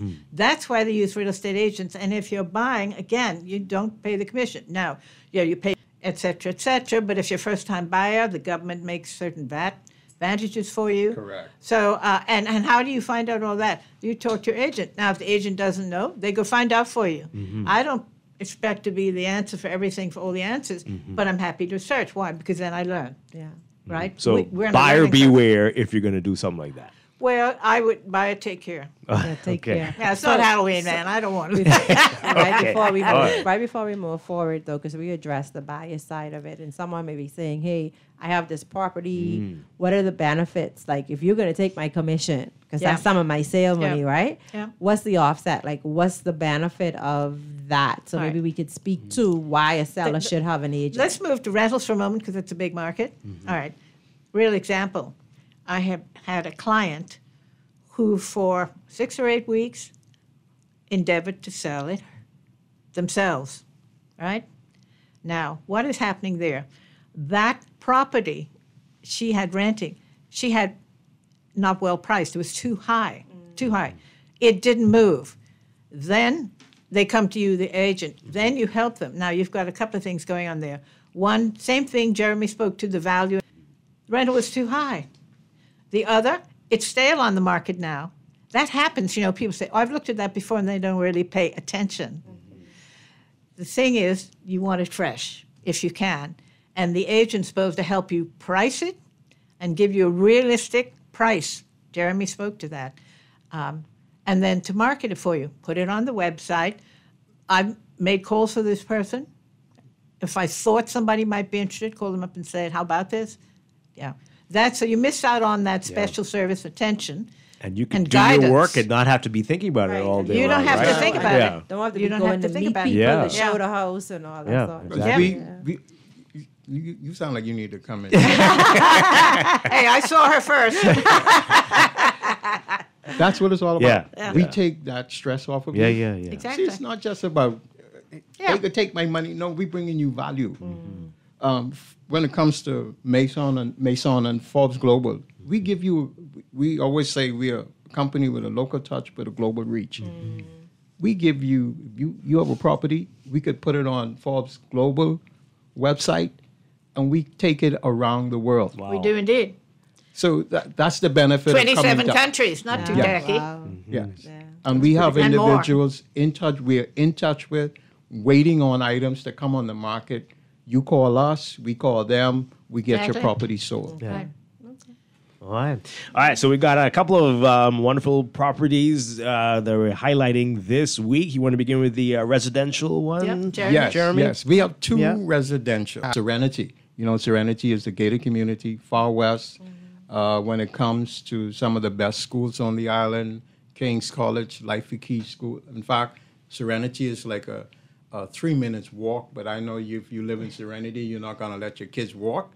So it's a 1 minute drive from Serenity to Life Key, 5 minutes drive to King's College. So we have, these are both homes in Serenity, 3-bedroom, 3.5 bath. Each room has its own bedroom. One of the properties has a sunroom and a garage. The other has a master suite, and it's like, you know, you come home, you don't want to leave. No, this is not sales talk. No, we give honest opinions. You get all quartz countertops in the kitchen, handmade cabinets. It comes with all the appliances. So all you have to do is the furnishings, and we could help you with the furnishing as well. Now, the unique thing about our Serenity properties, they are some of the biggest properties in Serenity. Okay, the average property in a gated community is 500, 7,000 square feet. Well, these properties, one is 10,775, and the other one is 11,750. So you can put a pool in your yard, but the community has a pool, and a clubhouse, tennis court, basketball court. They just added a pickleball court. So it's really on a playground. Okay. So it's really family. It's a family community. So this is new construction or this Brand is, new construction. Never lived in. Right. And talk about watching security. They have excellent security. Sometimes the security, me and them clash because they don't want to let me in. Now, Jeremy, you did not say that. Jeremy said we speak the truth. Listen, I have listings in here. Wow. But the security, they don't stay in the security booth. They drive around, and when you go in, you have to say where you're going if you're not there. So this is community. You have your seclusion. You're quiet. Nobody knocking on your door when when you go home. Right. But one is both are 3,000 square feet in living space. Nice size. Yes. Very. And the one that comes with the generator. Oh, okay. That one is priced at $795. Bedroom that has the garage, open floor plan. That does not have the generator. That one comes in at $825, and they were recently reduced. In price, both were recently reduced. Nice. And I'm available for viewing. So these are ready to or move I can in. Take You can the just. people, I mean, that's right. You ready to move in? These are move-in ready, brand new, never lived in. Yeah. Fresh move-in and ready to go. Okay. The term would be meticulous Yes. condition. Yeah. Pardon? 2-story. No. Okay. No, No. they're both single story. Okay. But a lot of space. The bedrooms can carry king size beds with space, and then the living space is really nice. Okay. One more time. Say the prices again. These are $795 and $825. Okay. Negotiable? Yes. Life is negotiable, man. I would say my owner is motivated. Okay. All right. Yeah. That's our word for negotiable. Right. But, Yeah. All right. And that's in Serenity. All right. So Exactly. we've got a commercial property as well. Yes. Now this is a gem. It is. It's lovely. situated Yep. on East Bay Street, Okay. next to Double Dragon. Okay. This is an office building. All right. This has now the uniqueness about this is, it's first of all it's about 4,500 square feet. When you get in, it's 2-story, That's two-story. Oh, okay. Yeah. Oh. You really And you can't have tell. 14 Beautiful. offices. 14? 14. Wow. You have 2 office spaces downstairs. Okay. And then there's an office section upstairs. Okay. So you can have the upstairs as your office, and you can rent rent out. out the lower 2 office Nice. spaces. Yeah, and as I remember, you walk up a bit, don't you? So Yes. you're always high and dry if it rains a great deal. No, That's no. really important. But there's That's a lot really of parking. You got There is parking in the front and back. And the back. Okay. And then you even have some public parking across the Okay, street. okay. So there's lots of space. It comes with a generator that carries the whole building. It's nicely, it's been recently renovated. inside looks and it's pretty nice. very And modern. it's well apportioned. The rooms feel comfortable Yeah. because they're large enough. Right. And then the common space, you have a conference room. As part of the common space, you have a male and female bathroom with showers. They have a couple of them, don't they, Jeremy? Yeah. Yeah. And they have a very Okay. nice kitchen, which is Yeah. always useful. Full-size kitchen. Oh. Yeah. Yeah. So you Fancy. can have a stove. The common area is really nice, but one of the sections downstairs has a kitchenette and bathrooms as well. Two of the downstairs section. Are So there you any can- restrictions, like what you can't have there? No, not if nothing you're like buying that. the building. Yeah, okay. This is not a gated community. Okay, all right. No. It has security. It has high speed. It's very All of nice. The complex is very nice. Now, this particular building is going at 1.35. And I believe it's worth the investment. The fact that even if you want to buy it and rent it out, you could be looking from anywhere from $15,000 to about $18,000 a month. Yeah. Or From this buy it and property. rent out part of it, depending on what your financial situation is. Right. And this part of East Bay is pretty nice. You don't It have is. the It's very nice. flooding. Listen, you as have you do views- in Bay you have Street. You views don't of have the that. harbor. Right? Yeah. Yeah. Yeah. And all those nice yachts. Actually, that'd be Yeah. the deal. Live on your yacht, walk across the street, go to your office. Oh, what could be better? I know. That's nice. Very I know. nice. Oh. All right. So if folks are interested, what do they need to do? 558-7377. And is because my I'm cell. polite, I won't give my number. No, you won't. But say it again. That's 558-7377. Okay. Jeremy Pratt. You can come and call me. I have full access to all these properties. I am not a 9-to-5 agent. That doesn't exist. I cut off on Sunday mornings when I go to church. Other than that, I'll negotiate with my wife if it's after hours. Yeah. Listen, I believe in making it happen. My time is your time. So if you want to view, call me and let's set it up. All right. So if somebody doesn't want to buy but they want to rent, is that an option here, or is it this is Renting for sale because you're in the midst of a sale posture. A lot of people kind of run Shy away away from it from- because you don't know what the new owners Right. want to do. Right. Okay. But if I had it for rent, but we had individuals who were, they were a little iffy about the fact that they're renting. Yeah. But the spaces can run from anywhere from $5,000 to $6,000 a month. But we keep lists. We do. We have the data approach that we keep these lists, and if someone buys and they're looking for tenants, then we Right. can assist them. Then we just That's You great. know, we've got Excellent, the list Susan. there. Thanks for That's, helping that's that. worth the commission right Yeah. there. Yeah. See, because we bring you clients right away. Right. Yeah. We get the place Yeah. rented. Yeah. You just tell us what you want to do. Yeah. I get it rented. And one thing I say with all of my clients, listen, I'm not in this for a sale. We go the whole way. Local clients, I do it for international clients. If you want to come in, get a property, apply for your residency, we do all of that stuff. I walk you through everything. All right. You take a couple more calls. We got a couple messages. Good morning, caller. You're on the air. Equality is Strachan, voice along with you and your panel, Dwight. Hi. Good morning. I want to ask the gentleman, when it comes to paying security, how you go about that, or how it's done in Serenity. Serenity has security guards at the gate. There's an access gate. They have a security staff where you will have to be invited to get into the property. Yep. If you're a guest of somebody, they will have to leave your name at the gate. That's the only way you get in. Yeah, but I think the gentleman may be referring to the cost of. Right. Oh. Yeah. No, And that's part of your HOA. Right. That's what they Yeah. do. Homeowners. Homeowners Association. And it's a fee. You pay that monthly. Well, and it's reasonable. Yeah. Well, let's talk about that, because I'm glad that we brought that up. So how much is it for this? The HOA in Serenity, you're looking at about $283 a month. Yeah. That's reasonable. Yeah. Yeah. Well, And when that you consider includes the your benefits. security which covers and the common security. areas, They keep the the maintenance of the properties very well You've kept. been doing research? No, I haven't. No, I told you she's on the ball.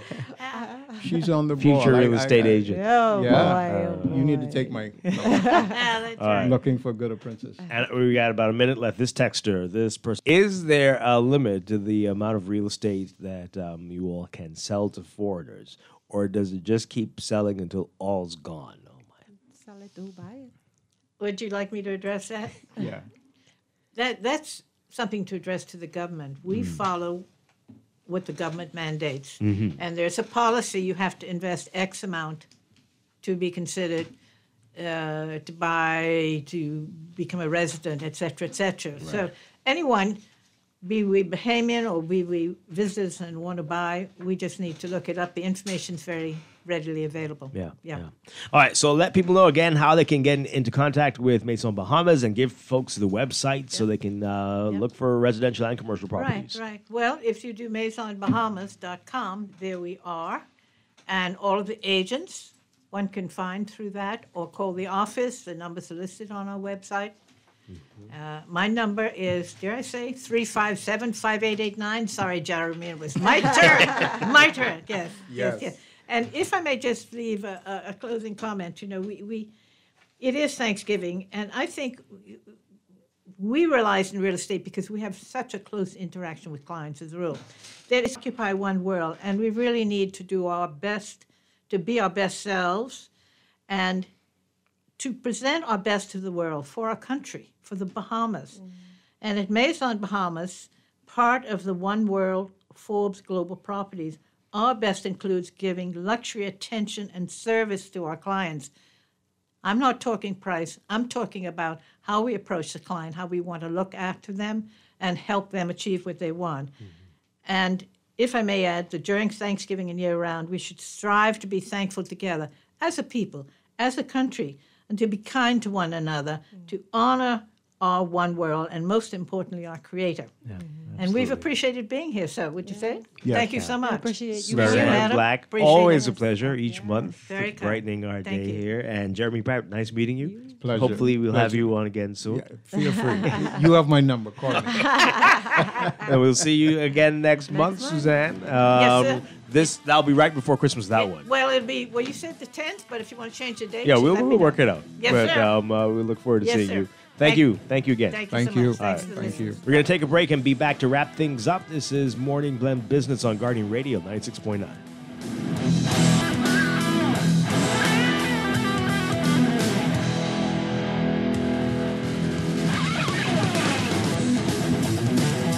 This holiday season, give the gift that lasts a lifetime. Financial freedom with CFAL. Whether you're looking to take the stress out of holiday giving or plan for the future, CFAL has you covered. With our suite of savings products, you can start with a minimal upfront investment and low monthly contributions. Get a jump start with 2025 financial goals with CFAL Savings Express, or give the little ones a head start with the CFAL Education Plan. You can also secure your own future with the CFAL Blue Marlin Retirement Plan. This holiday season, make your gift count with CFAL, where small savings lead to brighter futures. Visit CFAL.com today to start building wealth so you can live well. Happy holidays from all of us at CFAL. Shop till you drop this Black Friday with BWF. We are doing it big with deals made especially just for you. Shop early as the holiday approaches. 2 days of amazing blowout savings. Up to 50% off Black Friday, November 29th and 10 sales Saturday, November 30th, 8 a.m. to 5 p.m. Don't miss this chance for massive savings. Deals, and more deals. Check out our wide selection of Christmas decor with savings that will November 29th and 10 sales Saturday, November 30th, 8 a.m. to 5 p.m. Shop shop and save big on appliances, generators, compressors, and water pumps, power tools, hardware supplies, automotive supplies and accessories, lawn and garden supplies, kitchen and outdoor cooking supplies, barbecue grills, household supplies, Christmas supplies, Junkanoo and craft supplies, toys, floral decor, and so much more. BWF, we are more than just our name. Number 13 Wilton Street, telephone 394-0004 or 6. Check us out on Facebook. We ship to the Family Islands. This holiday season, give the gift that lasts a lifetime. Financial freedom with CFAL. Whether you're looking to take the stress out of holiday giving or plan for the future, CFAL has you covered.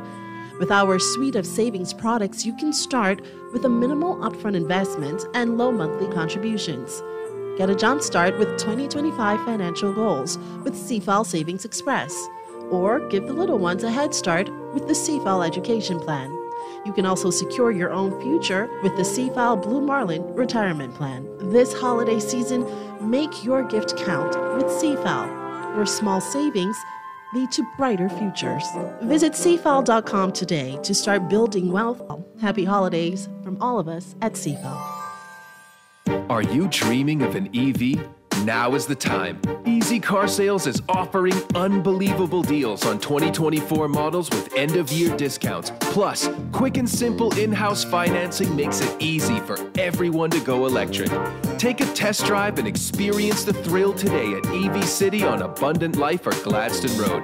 Step into a smarter, more affordable drive with Easy Car Sales, your trusted EV and warranty provider since 2016.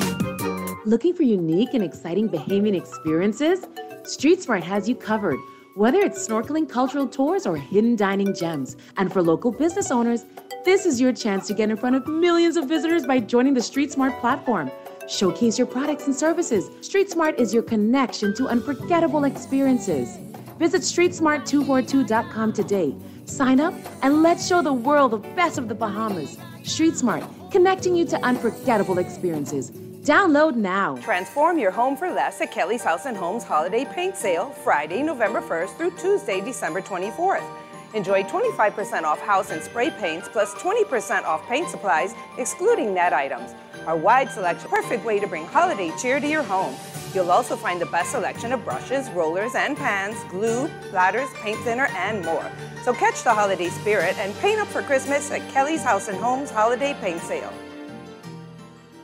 Make your house a home, stop by the furniture store that's giving you more. With appliances, furniture, and prices, whatever you want, we got it all. Promise Furniture, no wonder, we give it you, we make it worthwhile. We make it quality, comfort, and style. Quality and style, yeah. Promise Furniture, no wonder, what we give it you, we make it worthwhile. Giving you quality, comfort, and style. Promise Furniture. All those loans I had were so overwhelming. Fidelity's debt consolidation loan combined all my loan payments into one easy payment with a built-in savings plan that pays me unbeatable interest. It's time to make that move to Fidelity. Call 356-7764. Fidelity, we're good for you. This is Guardian Radio, your station for up-to-the-minute interactive and engaging conversations. 96.9 FM.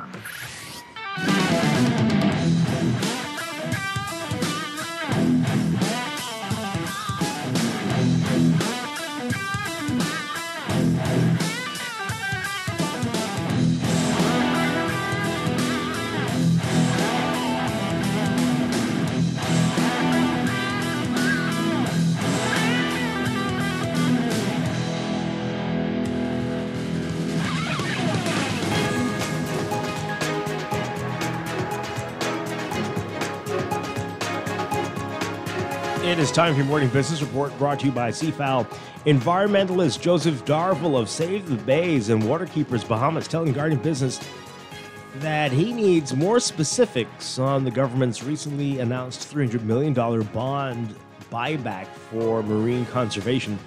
The government announced on Friday that it will buy back $300 million of its outstanding bonds from the international market using money borrowed from standard chartered bank and backed by the Inter-American Development Bank. Minister of Economic Affairs, Senator Michael Halkitis, said that this will allow the government to generate $124 million in nominal cash savings by buying back $300 million in external indebtedness. Well, Darville is saying right now it's, quote, too nebulous even to comment on. We need much more detail, and we want it put in writing, and we want it to be discussed particularly at the Political Guardian business section.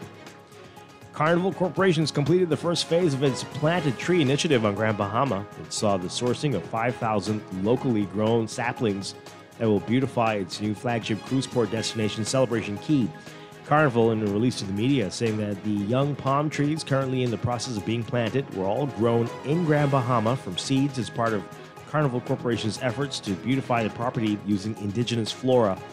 It says the initiative was designed to showcase the natural beauty of the island to cruise guests from around the world.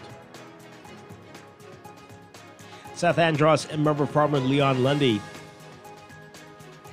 telling Guardian Business that prep work is being done on the roads in South Andros despite waves of complaints from residents. Lundy says that the work is being done because the contractor, along with the Ministry of Works, are doing a lot of pipe work that has to do with water installation. And Bahamas Society of Engineers President Stephen Coran telling Guardian Business after the organization's installation banquet on Friday that the BSE is focusing on sustainability matters under his term. The details in today's Guardian Business section. Overseas, visitors who bought fridge magnets in Times Square or other hotspots for years most likely were purchasing the work of an artist who fears now that sharp tariffs proposed by Trump could affect the business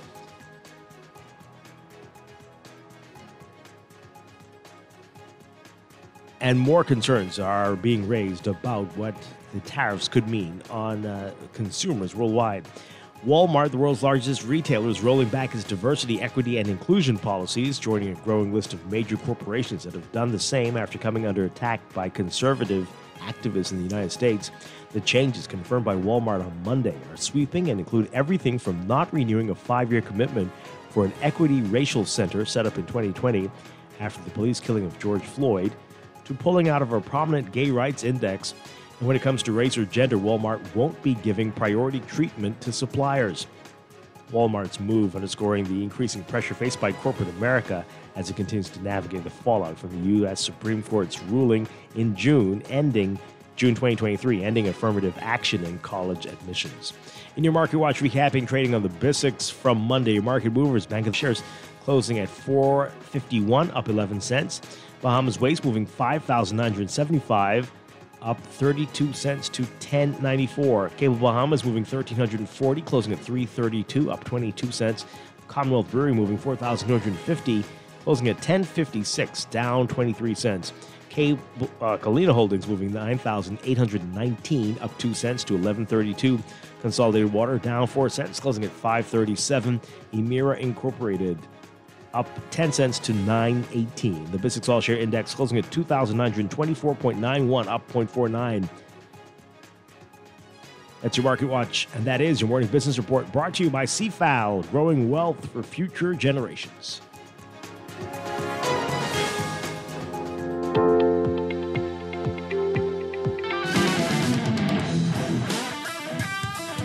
Du Quesadine. That is it for us today. Such a wonderful show this morning, Dwight. Thanks for having me. Thank you for being here. I'll see you soon.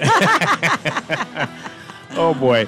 I'll be back tomorrow morning, though, with more Morning Blend and Morning Blend Business here on Guardian Radio 96.9. Everybody have a great day. Stay tuned for On the Clock with Aaron Green next.